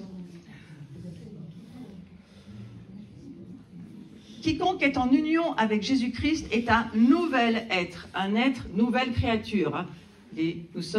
Si quelqu'un est uni à Christ, il appartient à une nouvelle création. Les choses anciennes sont passées, voici, les choses nouvelles sont venues. Je ne le dis pas encore comme vous avez l'habitude de le réciter, comme ça vous change le relief et la perspective de la compréhension spirituelle. Changez vos traductions, changez vos Bibles. Moi, je suis en train de relire la Crampon, l'ancienne Bible catholique, c'est tout à fait excellent. Et bien sûr, et ça nous donne d'autres reliefs. Donc, qu'est-ce que ça veut dire, kénos? C'est cette union en Jésus-Christ qui crée, j'y reviens pas, c'était hier, vous écouterez les enseignements si vous n'avez pas eu l'occasion d'être là hier, j'en suis bien désolée, mais vous pouvez comprendre que lorsqu'il y a union des corps, des âmes et des esprits, lorsqu'un homme s'unit à une femme, il y a quelque chose qui est créé. Et la même chose dans la vie spirituelle. Lorsque nous sommes unis avec l'Esprit de Dieu et nos esprits ensemble, l'union commune des esprits produit un poids éternel de gloire. Des œuvres éternelles, spirituelles, éternelles. Ce que nous produisons dans l'adoration, lorsque Dieu parle et qu'il se passe des choses, ce sont des choses éternelles. Des choses qui ne passeront jamais. Donc, kainos, ça veut dire aussi, Jésus est venu mettre fin à l'espèce humaine déchue, j'en ai bien parlé. C'est la raison pour laquelle il est appelé dans le Nouveau Testament, et ça vraiment, je veux le redire, le dernier Adam. Dites, Adam, c'est fini. Adam, c'est fini. Nous, on entre dans la dimension de Melchisédek. Oui, je parle en langue, pour certains, c'est pas grave. En fait, Melchisédek, c'est celui qui n'a ni commencement ni fin. On en parle 3 fois dans la Bible. Au début avec Abraham, qui va le rencontrer du reste. Et là, c'est la première incarnation de Jésus. Waouh, là, je vais vous énerver. Et en fait, il n'a pas été incarné la première fois à Bethléem. Il s'est d'abord incarné une première fois quand il a rencontré Abraham. Melchisédek. Abraham, il voit des hommes arriver, dont un est Melchisédek. Selon vous, qui est-il? Le roi de Salem, qui n'a ni commencement ni fin, il s'était déjà incarné ce jour-là. Posé sur l'assiette, si c'est trop compliqué. Mangez pas tout, je ne veux pas vous donner, mais je veux parler à d'autres qui attendent des réponses, et tout le monde n'attend pas les mêmes réponses. Mais là, il y a une première incarnation du Yeshua qui s'est fait ce jour-là. Du reste, en haut de l'échelle de Jacob, l'ange de l'Éternel, les Juifs messianiques vous diront chaque fois qu'il est écrit l'ange de l'Éternel, nous on sait que c'est Yeshua. Tout le monde parle du feu dans le buisson, mais le feu dans le buisson, c'est très bien, mais l'important, c'est ce qu'il y a dans le buisson. C'est pas le buisson qui brûle, c'est qui est dans le buisson. Yeshua, l'ange de l'Éternel. Ah. Chaque fois que dans l'Ancien, alors moi, je n'aime pas dire l'Ancien Testament, parce qu'il n'y a rien d'Ancien, mais dans le premier livre. Allez, je vais dire l'Ancien Testament, parce que je vous embrouille déjà assez comme ça. C'est le Mashiach. Pardon? Ils disent pas le Mashiach. C'est l'ange de l'Éternel, Yeshua. Et les Juifs messianiques nous disent, pour que nos frères juifs ne voient pas, il a vraiment fallu que Dieu leur voile la face. Parce que c'est étalé dans toute la Torah et l'Écriture. S'ils ne voient pas, c'est bien parce qu'il leur a fermé les yeux. Alors, je passe pour vous dire simplement que nous pensons tout savoir, nous ne savons rien, frères et sœurs. Amen.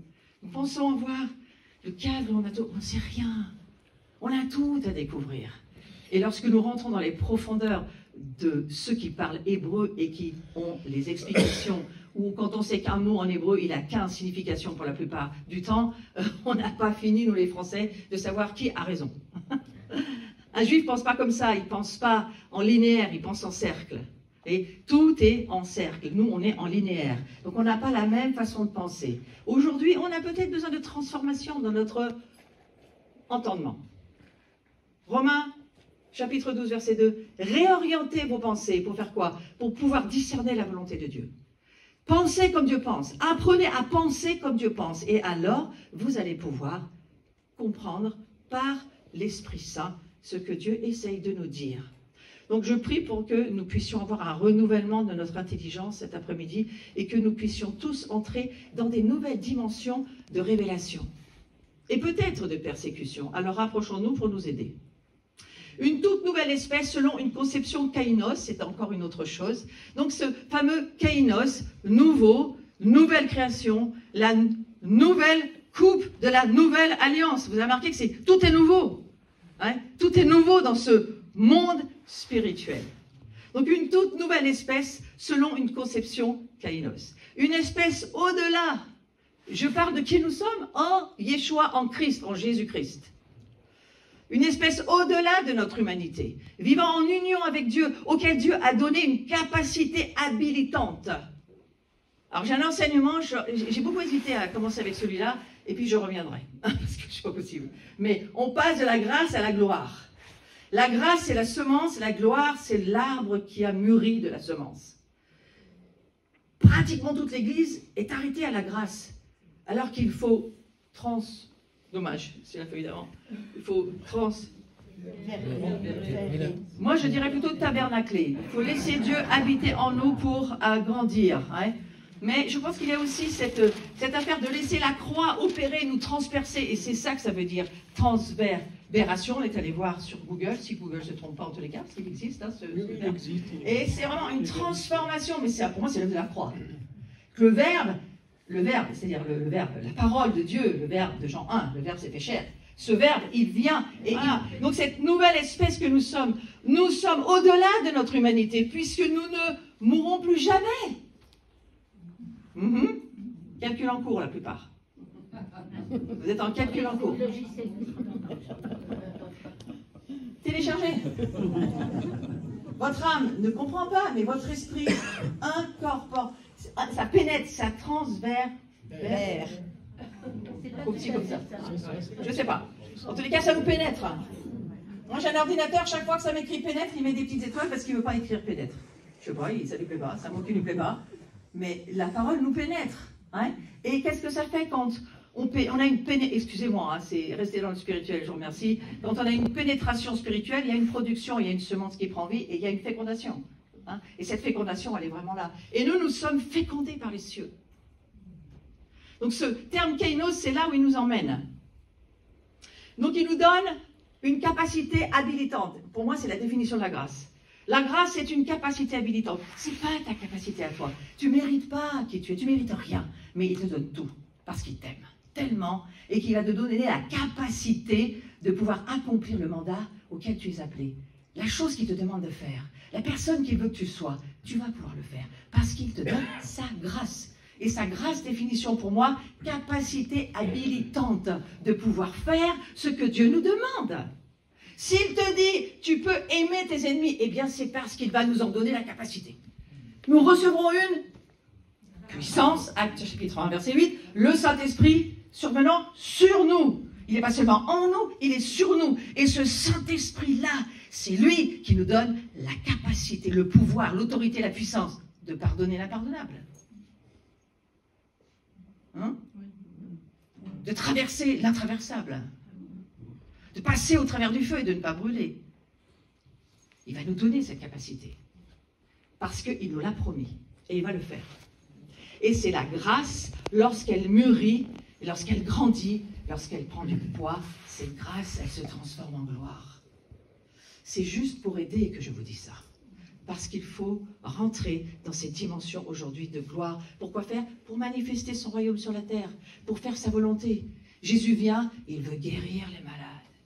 Il veut voir les captifs libérés. Il veut voir un peuple libre, capable de ne plus subir la tyrannie du péché, de l'abus, de la sorcellerie, de la manipulation, de la domination. On n'en peut plus, ni dans l'Église, ni dans le monde. Tout le monde en a ras la galette. C'est bien ça. Chez vous, c'est la galette, c'est pas le cake. Ras-le-bol de cidre. Ras-le-bol de Ras-le-bol de cidre. De Cidre. Ras-le-bol de cidre. Ras-le-bol de cidre. Mais moi, j'aime bien le cidre. Non, mais vous avez compris, voilà, on en a tous. On a tous ras-le-bol.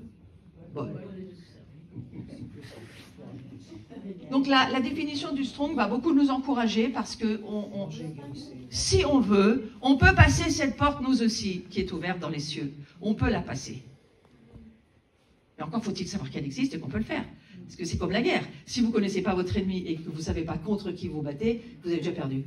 Mais pour nous, pour devenir qui nous sommes, il faut aussi être un petit peu au courant de ce que Dieu nous propose dans l'Écriture. Donc, kainos peut se traduire par une nouvelle sorte, voilà, je vais vous le définir, quelque chose qui est sans précédent, rare, inouï, inconnu. C'est ça que ça veut dire, kainos. Et si je résume ces objectifs, on pourrait dire, le monde n'a jamais vu des êtres comme nous allons devenir. Nous sommes en train de devenir des êtres bizarres. Bizarre. J'ai dit bizarre. J'ai dit bizarre. Il n'y a rien qui puisse servir de référence, ni de modèle, ni de justification. C'est pour ça que Jésus, quand il est avec ses disciples, ils sont perdus. Il est passé où? Ah, mais il est là-haut, mais comment c'est possible? Il peut être en haut et en bas en même temps. Il passe au travers des murs. Philippe, pas besoin d'avion. D'ailleurs, ça n'existait pas à cette époque-là. Ah, puis il se retrouve à parler à l'Éthiopien, à lui dire, là, tu sais, on peut faire un baptême, là. Mais t'es arrivé comment, toi? Oh, mon Dieu, je sais pas, je suis arrivé. Hein? Ah, mais c'est parce que c'est des gens qui étaient différents. Non, c'est ce que nous sommes. C'est juste qu'on a oublié. Ou qu'on ne sait pas. Donc, Kainos est un être immortel en métamorphose. Ah, j'y reviens, sérieux, c'est qu'il n'avait pas vu. Hein. Alors, il est toujours à l'envers, je suis désolée, ça devrait être quand même la chenille de l'autre côté, le papillon, mais après tout, pour les Hébreux, ça marche très bien, c'est de droite à gauche. Ah, voilà, chacun sa culture. C'est un être immortel en métamorphose, car vous êtes né à une vie kainos. J'aimerais bien que ça vous poursuive, cette chose. Cherchez et vous trouverez. Vous êtes né à une vie kainos, non celle d'un homme mortel, mais d'une semence immortelle, la parole vivante éternelle de Dieu. Dites, en fait, je suis... Ah, c'est compliqué de dire ça, je ne vais pas dire comme ça peut être dangereux. Je suis né de la parole de Dieu. Je suis en train de devenir la parole de Dieu. Et je m'arrête là. D'accord. Nous sommes une création entièrement nouvelle, une semence immortelle, la parole vivante de Dieu. Nous sommes, ça va très très loin, nous sommes l'ADN de Dieu, le propre ADN de Dieu. Le moment où on va pouvoir entrer par la foi pour le croire. Si tu crois, tu verras des choses impossibles. Comment c'est possible de voir des membres qui n'existent pas exister? Déjà, il y a des endroits où ça existe, au travers de personnes qui ont cette foi et les choses arrivent. Des membres poussent. Attention, on n'est pas là pour chercher ça, on est juste là pour dire c'est des choses possibles. Nous, on doit être disponible pour que si Dieu nous demande de faire quelque chose, on le fasse. Moi, j'ai réussi un jour, je vous l'ai dit ce matin, à mettre la chaussure sur ma tête alors que je prêchais, que vraiment, c'est pas un truc que j'aurais fait. Donc maintenant, s'il me demande qu'un bras repousse, aucun souci. Repousse, bras, ça me va. Pas très compliqué. Moins compliqué que mettre sa chaussure sur sa tête pour moi. D'accord? Donc voilà, ça veut dire que Dieu nous prépare à l'obéissance. Parce que si Dieu veut nous parler, lui, dans son idée, obéir en hébreu, ça veut dire pas obéir comme nous, obéir, ça veut dire écouter et le faire. Hein? Obéir, ça veut dire qu'on va le faire. Donc voilà, c'est important de se souvenir de ça. Une espèce allant au-delà des limites de la vie sur la terre. Je vous l'ai bien déjà dit, je juste répète certaines choses. Et dans cette nouvelle création, alors ça aussi, ça, je le redis parce que vous n'étiez pas forcément là quand j'ai lu ce verset qui, très sincèrement, règle beaucoup d'affaires. Dans cette, alors c'est le Colossiens 3,11, je vous le lis dans la version que vous connaissez tous, plus ou moins par cœur. Il n'y a ni grec, ni juif, ni circoncis, ni incirconcis, ni barbare, ni scythe, ni esclave, ni libre, mais Christ est tout et en tous. Non, il faut se rendre compte de ce qu'on est en train de dire. Christ est tout en tous. Voilà ce qu'est Christ. Et on va le lire dans la traduction Passion. Dans cette nouvelle création, votre nationalité, votre ethnicité, votre éducation, votre statut économique ne font aucune différence. Ils n'ont aucune valeur, car la véritable valeur de cette nouvelle vie, c'est-à-dire vie kainos, c'est Jésus-Christ. Et il vit en chacun d'entre nous. Lorsque nous en aurons la révélation, tous les problèmes sont réglés. Et moi je suis pauvre, moi je suis riche, moi je viens d'un statut bas, moi je viens d'un statut haut, moi j'ai une grosse voiture, moi j'ai une voiture. On s'en fout. Moi je suis blanc, moi je suis noir, moi j'ai vécu l'esclavage, moi j'ai vécu la domination. On s'en fout. Ici, c'est on s'en balance. On s'en balance, c'est mieux? Comme tu veux. Ça signifie que dans cette nouvelle création, nous sommes, écoutez bien, parce que cela va régler beaucoup de prières et beaucoup d'histoires et beaucoup d'affaires. On va gagner du temps pour vivre enfin dans la dimension dans laquelle je voudrais qu'on vive. Donc ça signifie que dans cette nouvelle création, nous sommes libres de notre nationalité. Moi, je sais que je porte la France, mais je ne me sens pas plus française que chinoise parce que j'aime les Chinois autant que ma nation, voyez. Et que, bien sûr, nous portons une nation, mais je n'aime pas plus la France que les Chinois. Parce que j'ai appris avec eux à aimer leur nation comme j'aime la mienne. Et j'aimerais pouvoir, d'ailleurs, embrasser tout l'héritage qui nous est promis. Demande-moi et je te donnerai les nations pour héritage. Vous dites, ça fait beaucoup, ben, commence déjà par la tienne. Mais après, tu peux en rajouter d'autres. Hein.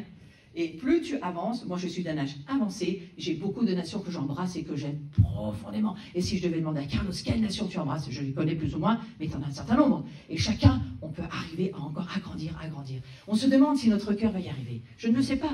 Mais Dieu nous donne cette capacité habilitante. C'est-à-dire qu'il nous donne la grâce. S'il nous le demande, il nous donne la grâce d'y arriver. D'accord? Vous êtes déjà en train de prendre un peu de hauteur et de largeur et de profondeur et de vous dire, ouh, là, ça change à l'intérieur. Parce que c'est pour cela.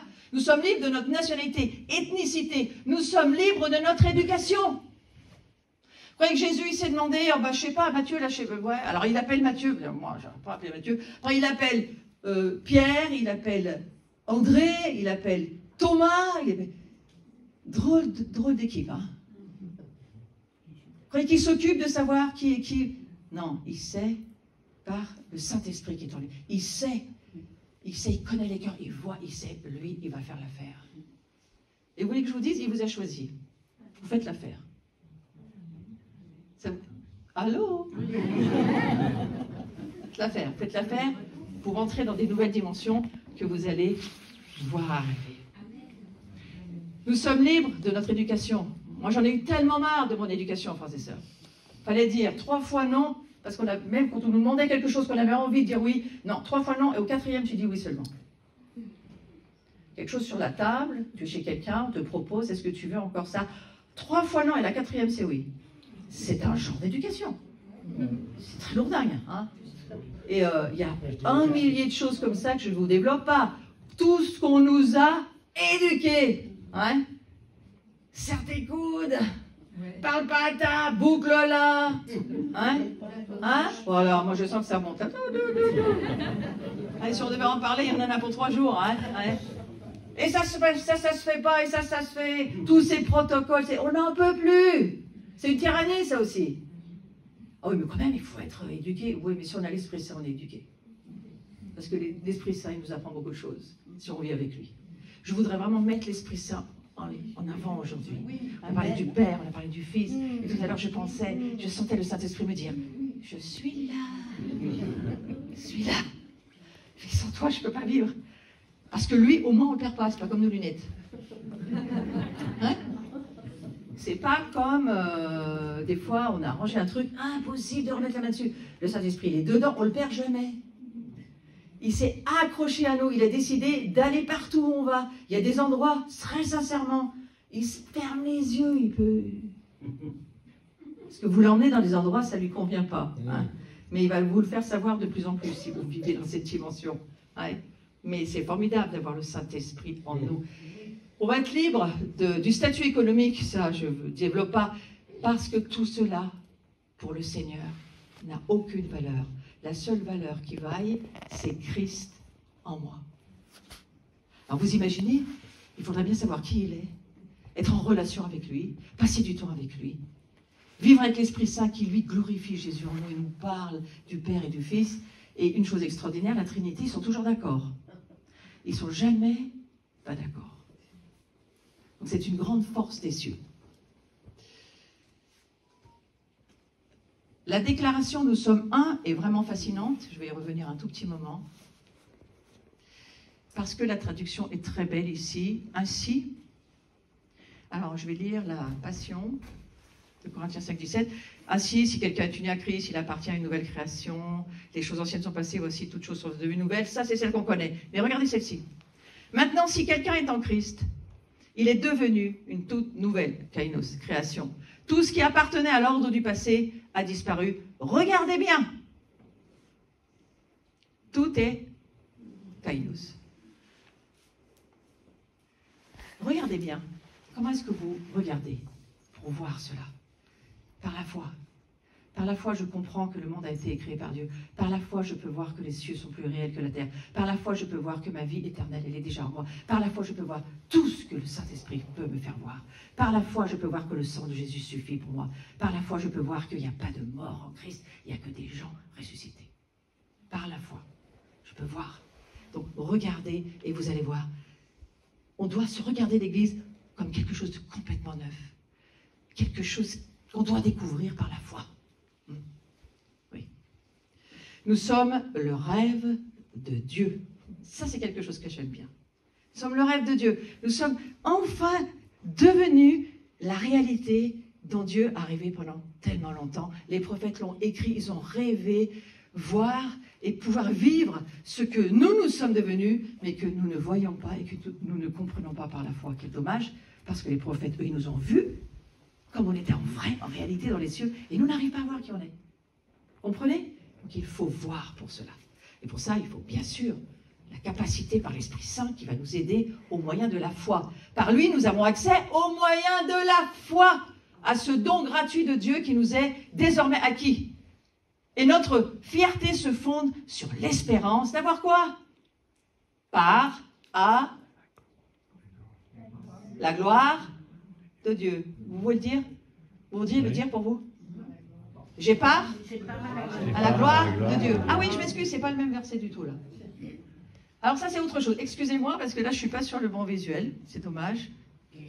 Je vais peut-être y revenir. Non, mais je ne l'ai pas mis dessus. Alors celui-ci, c'est une autre traduction de ce que je viens de vous lire.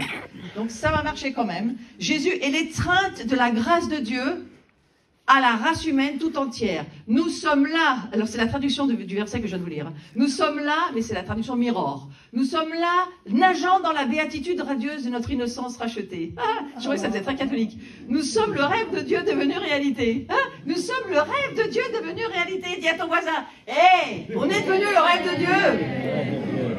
Oh, c'est très... Moi, c'est un langage extraordinaire. Je n'ai pas l'habitude de ce langage-là. Nous sommes là, on nage.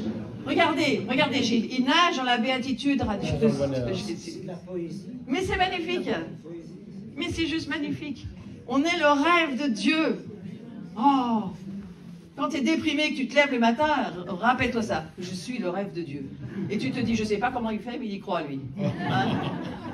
C'est plus compliqué. Mais vous êtes aussi... On n'a pas la foi de Dieu, hein?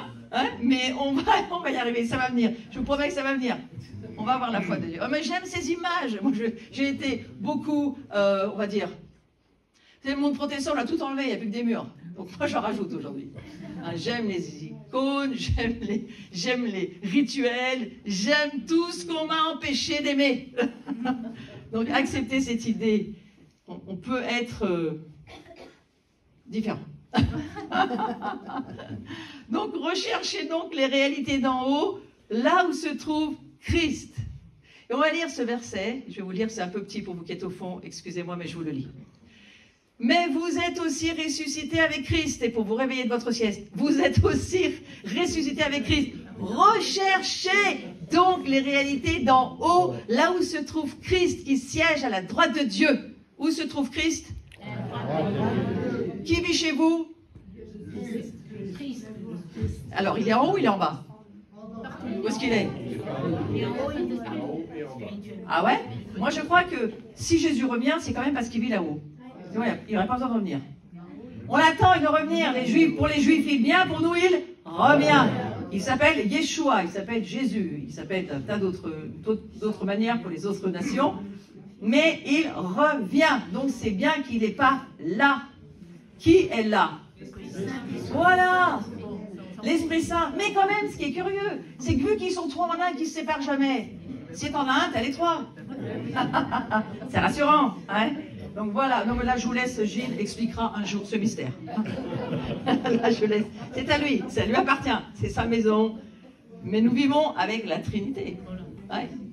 N'empêche que Jésus siège à la droite de Dieu. Et de toute notre pensée, nous tendez vers les réalités d'en haut et non vers celles qui appartiennent à la terre. Regardez la suite. Car vous êtes morts. Dis à ton voisin, t'es mort et je devrais m'en rendre compte. Un mort, ça râle plus, ça ronchonne plus, ça ment plus, ça vole plus. Ça ne fait pas des vilaines choses. Un mort, c'est mort. Mais regardez, votre vie est cachée avec Christ en Dieu. Donc Jésus, et j'y vais vite parce que ça j'en ai déjà parlé, Jésus c'est le prototype, et j'aime ce mot prototype parce que Dieu c'est le Dieu de la mécanique. Il est prototype de notre nouvelle création et de notre race. La race Kainos, la création Kainos. Et Jésus déclare ceci. Allez, on fait un petit voyage ensemble? Parce que là maintenant on avance un peu. Jésus habite au ciel, d'accord? C'est sa résidence. Et moi, je parle de ce que j'ai vu chez mon Père, Jean 8, 38. Où Jésus a-t-il vu son Père? Au ciel. Notre Père, toi qui es dans les cieux. Matthieu 6, 9. Pour nous, la race Kainos, le ciel est notre point de départ. Jésus, il a été élevé où Dieu habite. Il a été élevé au ciel. Les fils et les filles Kainos, ils viennent dans les cieux, mais ils viennent aussi des cieux, là où Dieu, leur Père, habite. Donc nous sommes d'abord et avant tout des habitants des cieux. Et c'est Jésus qui nous donne ce libre arbitre. Il nous donne accès céleste. Jésus s'appelle la porte. Donc c'est un portail. C'est pas la porte qui est là, c'est un portail céleste. Mais la porte, elle nous explique qu'il y a des portes dans les cieux. Porte et levez vos linteaux. Un juif vous dira que porte, ça veut dire aussi tête. Donc ça veut dire levez vos têtes. Levez les linteaux spirituel. Et le portail qui est Jésus, c'est l'accès pour nous, pour aller au ciel. Moi, j'ai été gamine et on m'apprenait à l'école dimanche, Jésus, c'est le berger, il y a les moutons, et hop, on rentre tous dans le... La bergerie, merci. Légère fatigue. J'ai pas dit écurie, mais je l'ai pensé très fort. et je voyais Jésus la porte, et les moutons, et c'est nous les moutons, et ils nous gardent. Et là, tout à coup, beaucoup d'années plus tard, l'image se change de perspective, et je vois Jésus qui est la porte, le portail qui nous fait rentrer dans les cieux. Hébreux 12. Jésus a ouvert une nouvelle kainos, route. Une route nouvelle, une route que personne ne connaissait, pour qu'on puisse remonter dans les cieux, naître à nouveau et vivre dans la gloire. Un nouveau portail s'est ouvert quand Jésus est monté et ressuscité. La tête passe, le corps passe. Nous montons avec Dieu dans les cieux. Vous comprenez? Alors j'essaie de trouver des images qui m'aident. Donc qui peut-être vous aident aussi, je l'espère. C'est moi qui suis la porte. Celui qui entre par moi, il sera sauvé. Il pourra aller et venir librement. Il trouvera de quoi se nourrir. Alors, il faut passer de la petite bergerie sur la terre à l'enfant de 3 ans, 4 ans. Moi, j'avais 4 ans quand j'ai donné ma vie à Jésus. Du coup, j'ai jamais pu pécher tranquillement. Ça, c'était pénible. Mais au moins, j'avais ça. Hein. J'ai jamais pu pécher tranquillement. Je savais que je péchais. J'ai dit, oh, j'aurais pas pu avoir 10 ans pour pécher tranquillement, sans rien savoir. Hein, que les autres, ils pêchent, ils s'en foutent. Mais moi, je peux pas. Hein, c'est frustrant, non? Non. J'ai pas pu. Mais cette bergerie, frères et sœurs, montons dans le monde spirituel. Ne restons pas dans ce monde terrestre qui, de toute façon, n'est vraiment pas pour durer. Et donc, Jésus est la porte spirituelle. Et nous montons avec lui dans les cieux, non seulement lorsque nous sommes nés, mais maintenant, il y a encore une dimension beaucoup plus grande que nous pouvons vivre, comme Jésus l'a vécu. Et vous allez le voir. On va y aller. On peut aller et venir librement, c'est ce que dit ce passage, c'est le passage kainos d'une dimension à une autre. En fait, aller dans les cieux, ça va devenir tellement commun pour nous, les sacrificateurs, les rois, les reines, les ambassadeurs, on va pas dire les chrétiens, parce que maintenant je corrige, mais quand même, hein. L'ecclésia, on va monter, on va descendre. On va monter à Sion, la Sion spirituelle, on va descendre. Comme Jésus l'a fait. Et vous allez voir que c'est quelque chose qui devient tout à fait normal aujourd'hui. On a une réunion de prière, on a une réunion ensemble, on monte dans les cieux. Il y a des demeures dans les cieux. On va juste laisser le Saint-Esprit nous révéler ce qui est là à nous révéler. Et on va redescendre comme Jésus le faisait. Et on va libérer ce que Dieu veut que nous puissions dire sur la terre. Parce que notre maison, maintenant, elle est en... Oh, merci. Elle est au ciel. Ouais. Nous sommes citoyens des cieux. Nous vivons là-haut. Notre esprit, notre âme monte. Jean monte. Et Jean entend une voix. Et c'est là où il va commencer à avoir toutes les visions du livre de la Révélation, c'est-à-dire l'Apocalypse.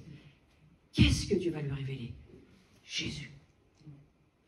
Le prophétique, ça doit vous amener à la révélation de Jésus. Après, tout ce qui est pathétique, on va voir. Mais Jésus.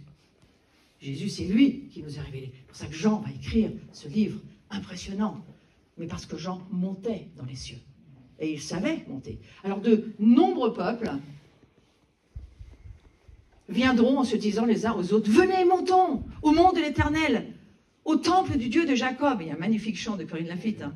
Il nous enseignera les voies qu'il a prescrites et nous suivrons ses sentiers, car de Sion viendra la loi et de Jérusalem la parole de l'Éternel. Ouais. Nombre de croyants iront dans la Sion céleste. Dès maintenant, on n'a pas besoin d'être mort pour monter dans les dimensions spirituelles. Parce que Jésus, c'est un portail spirituel. Et que Rosh Hashanah, il est la tête. Et si la tête est montée, il nous a montés avec lui. Amen. Et donc nous ne sommes pas seulement assis sur le trône, mais nous sommes avec lui. Et quand il fait des choses, il les fait avec nous. Parce que nous sommes son corps.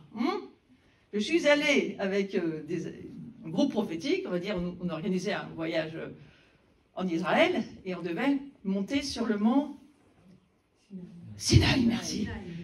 Sinaï. Nous l'avons fait de nuit, on avait des directives, il fallait arriver avant le coucher du soleil, tout un protocole que Dieu nous donne. On l'entend, on le fait. Et nous redescendons de nuit avec des frontales. Pourquoi? Je ne le sais pas. Sans doute parce qu'ils voulaient qu'on monte au début de la journée. Parce que pour eux, le soir, c'est le début de la journée. Bien sûr que oui. Et donc, nous redescendons de nuit. Il y en a qui perdent leurs lunettes, c'est compliqué. Enfin voilà, oui. Voilà, mais on fait les choses. Il n'y a pas de mort, c'est tout ce qui compte. On arrive en bas. Et le lendemain, je me réveille dans ma chambre d'hôtel avec l'équipe prophétique. Et j'entends le Seigneur me dit, c'était curieux comme si je vous parlais. Là maintenant, j'entends, oh, je suis trop contente que tu m'aies emmené. Je dis, c'est qui me parle? C'est moi.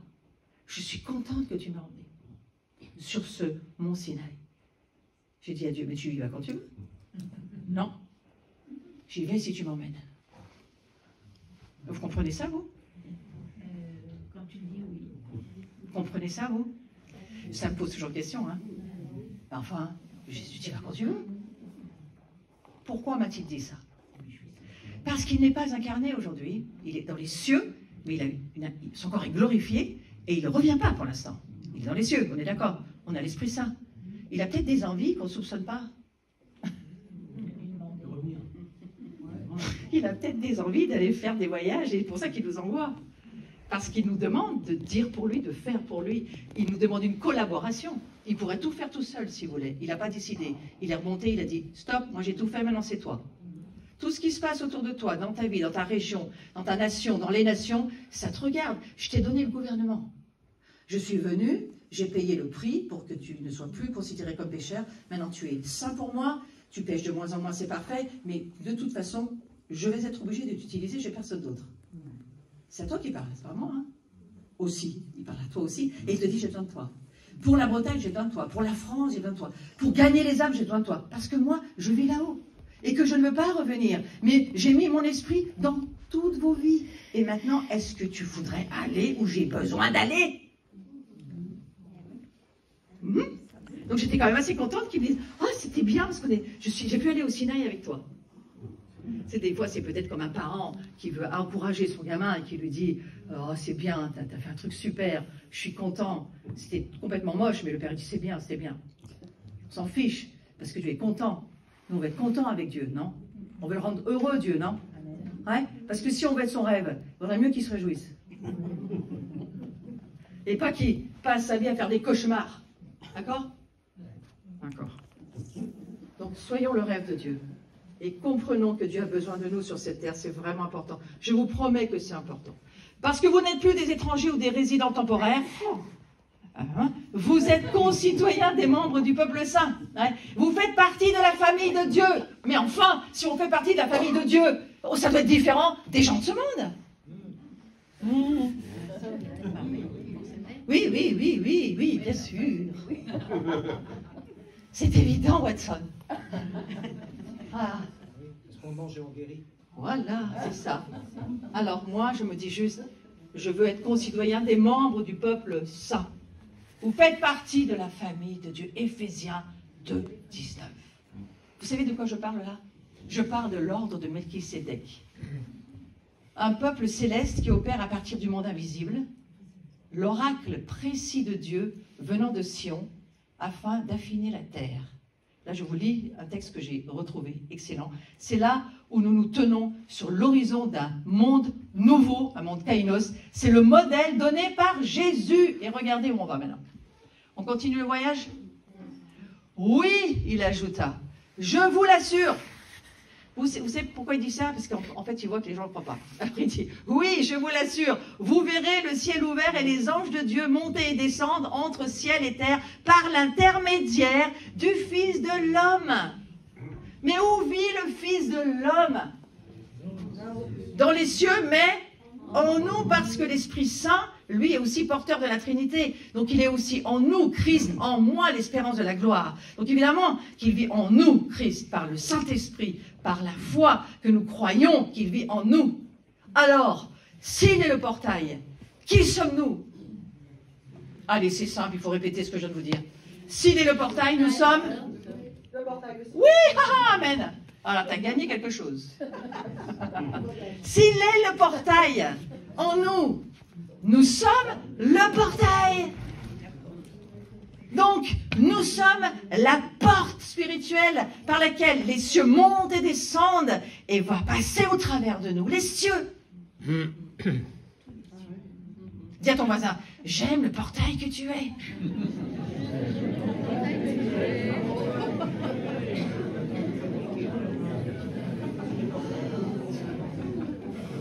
Jésus est le ciel ouvert.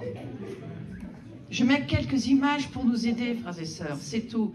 Jésus est le ciel ouvert, la porte entre le ciel et la terre. Les rencontres célestes vont devenir normales pour l'Église, pour l'Ecclésia. Pourquoi? Parce que par notre union mystique, nous avons accès au ciel ouvert. Tout comme Jean, sur l'île de Patmos, nous pouvons être dans l'esprit et nous tourner pour entendre une voix et pour voir les 7 lampes de l'Éternel, par exemple, ou voir encore des choses spirituelles que Dieu veut nous montrer. Voir des anges, voir des roues, voir ce qu'Ézéchiel a vu, voir des images, parce que Dieu veut nous montrer des choses qu'on n'a jamais vues. Et regardez ce que va dire Jean dans Apocalypse 1, au verset 12. « Je me retournai pour découvrir quelle était cette voix. Et l'ayant fait, voici ce que je vis. Il y avait 7 chandeliers d'or. Et au milieu des chandeliers, quelqu'un qui, je ne sais pas comment dire, il ressemblait à un homme. Il portait une longue tunique. Il avait une ceinture d'or qui lui entourait la poitrine. » Il essaye d'expliquer ce qu'il voit. Oui, ces rencontres célestes, elles vont devenir normales. Et nous pouvons voir dans le monde invisible. Moi, j'ai déjà vu des anges. J'ai travaillé une fois sur le ministère des anges. J'étais à Toulouse. J'ai été prévenue par un songe. Et comme c'était tellement fort, je me suis levée. Et au moment où je me suis levée, ça s'arrêtait. Je me suis dit, oh mince, j'aurais pas dû me lever. Et je partais chez le coiffeur. On est dans les 2 dimensions. Je pars chez le coiffeur. Un prophète que je ne nomme pas, mais que je reconnais comme prophète, m'appelle. Il ne savait rien. Il me dit, Qu'est-ce qui s'est passé à 8h30? Je fais, comment tu le sais? Il me dit, parce que j'ai vu. Il me décrit ce qu'il a vu, et je dis, c'est ce que j'ai vu à 8h30. Là, tu as la crainte de Dieu. Hein. Là, tu as la crainte de Dieu. Et là, on avait vu un petit peu plus que moi. Ça m'a un petit peu plus aidé. Je suis allée à cette rencontre où j'étais appelée, et pendant 4 heures, je n'étais pas là. Les choses se sont passées et je ne sais pas. Et dans la salle, j'ai entendu les personnes, je travaillais avec 3 autres orateurs qui se sont retirés. Je me souviens qu'ils me parlaient dans l'oreille, ils me disaient, continue, continue, nous on se retire. Ça n'existe pas, ça, faut Dieu. Hein. Quand vous avez des orateurs derrière vous qui vous disent, je me retire, en plus des hommes. Moi j'étais la seule femme, tu fais, oula, là il doit y avoir Dieu dans le truc, là. Hein. Et ça s'est passé comme ça. Pourquoi? Parce que moi je vais vous dire, ce sont des petites expériences. Si je vous racontais certains miracles, ça tombe toujours sur mon mari. Parce que comme il a fait Bac plus 15, Dieu veut un peu transformer le cerveau. Hein. Voilà.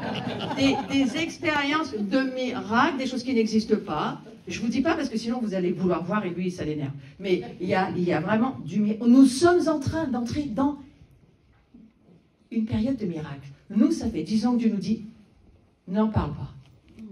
Mais maintenant, on en parle. Parce que maintenant, c'est l'heure où il veut monter et descendre au travers de nous. Parce que nous sommes les portails. Nous sommes les lieux de rencontre. Donc il y a une race kénos qui est en train d'émerger et elle sera soutenue par les cieux. Carlo, c'est pour ça. Oui. Tu comprends? Pas tout, mais... Moi non plus. Moi non plus, mais on est soutenu par les cieux. Dis à ton voisin, c'est bien les cieux, ça aide. Hein. C'est bien les cieux, ça aide. Ça aide. Et c'est cette nouvelle création qui vivra dans l'esprit parce qu'elle va réaliser qu'elle va vivre éternellement dans les cieux et sur cette nouvelle terre, la nouvelle Jérusalem. Donc, voilà pourquoi je veux lire ceci, j'ai bientôt terminé. Il existe une porte grande ouverte dans les cieux et on est l'année de cette porte grande ouverte. Et moi, mes notes, elles datent d'avant cette année. C'est un travail que j'ai fait il y a au moins 2 ans déjà, mais que je n'ai pas vraiment donné encore. Il existe une porte grande ouverte dans les cieux et nous avons reçu une invitation à la passer. D'accord? Et ceux qui répondent à cette invitation, ils sont enlevés dans l'esprit. Ils vont voir qui est Yeshua, donc qui ils sont. Puisque nous sommes le corps et qu'il est la tête. Si nous le voyons, nous le voyons. Et nous ne voyons pas en individuel, parce que ça n'existe pas dans les cieux. Nous nous voyons comme le corps du Messie. Donc nous nous voyons un. Et le monde, qui va voir ça, va croire en Dieu. C'est le but ultime de toute véritable révélation prophétique. Voir le Christ ressuscité dans toute sa gloire et l'autorité qu'il a sur tout. Recherchons ça, frères et sœurs.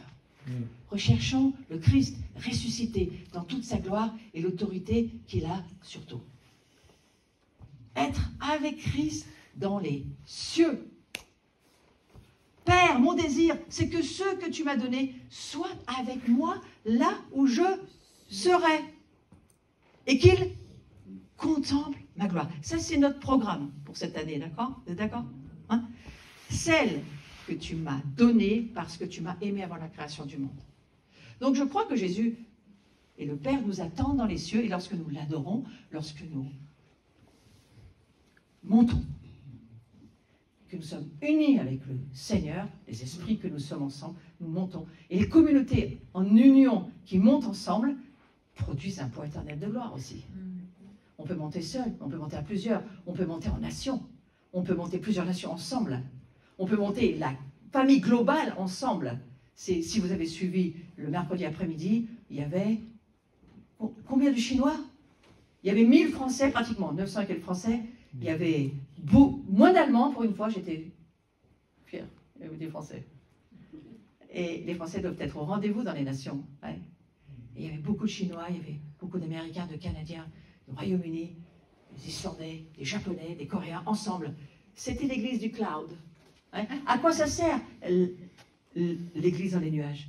Elle est réelle, elle existe. Il y a une vraie église aujourd'hui. C'est pas parce qu'on ne peut pas faire du présentiel qu'on n'existe pas. La preuve, c'est que dans le confinement, on a appris à vivre autrement. Et ceux qui ont compris que c'était aussi un apprentissage, on a bien compris. La force et la puissance d'une église en union spirituelle, elle peut ne pas être en présentiel, mais elle est présente dans l'esprit. Elle est extrêmement puissante. Et cette église-là, je vous le dis, elle existe déjà. Il faut juste se joindre à ce qui se fait déjà. Alors, la foi, c'est de croire que Dieu nous a cachés, croyons-le, voilà, la foi, une vie cachée en Christ dans les cieux. Car vous êtes morts et votre vie est cachée avec Christ en Dieu. Et lorsque Christ apparaîtra, lui qui est votre vie, lui qui est votre vie, vous paraîtrez vous aussi avec lui dans la gloire. Dieu désire que nous fassions l'expérience. La porte, elle est constamment ouverte. Nous sommes invités à rejoindre Sion. Nous sommes purifiés, rachetés, sanctifiés, glorifiés, acceptés. Je ne sais plus comment le dire, moi. Au sein de Jésus, notre bien-aimé, qui nous aime follement. Aïe, aïe, aïe, il faut se souvenir de ça. Il n'en peut plus de nous attendre, mais bon, il est patient. Et à partir de cette position d'innocence, on peut passer le rideau, le voile, la chair de Christ. Et on peut savoir par la foi que nous appartenons à Sion. Nous sommes concitoyens des cieux. Et là, j'ai fini ma prédication. Wow.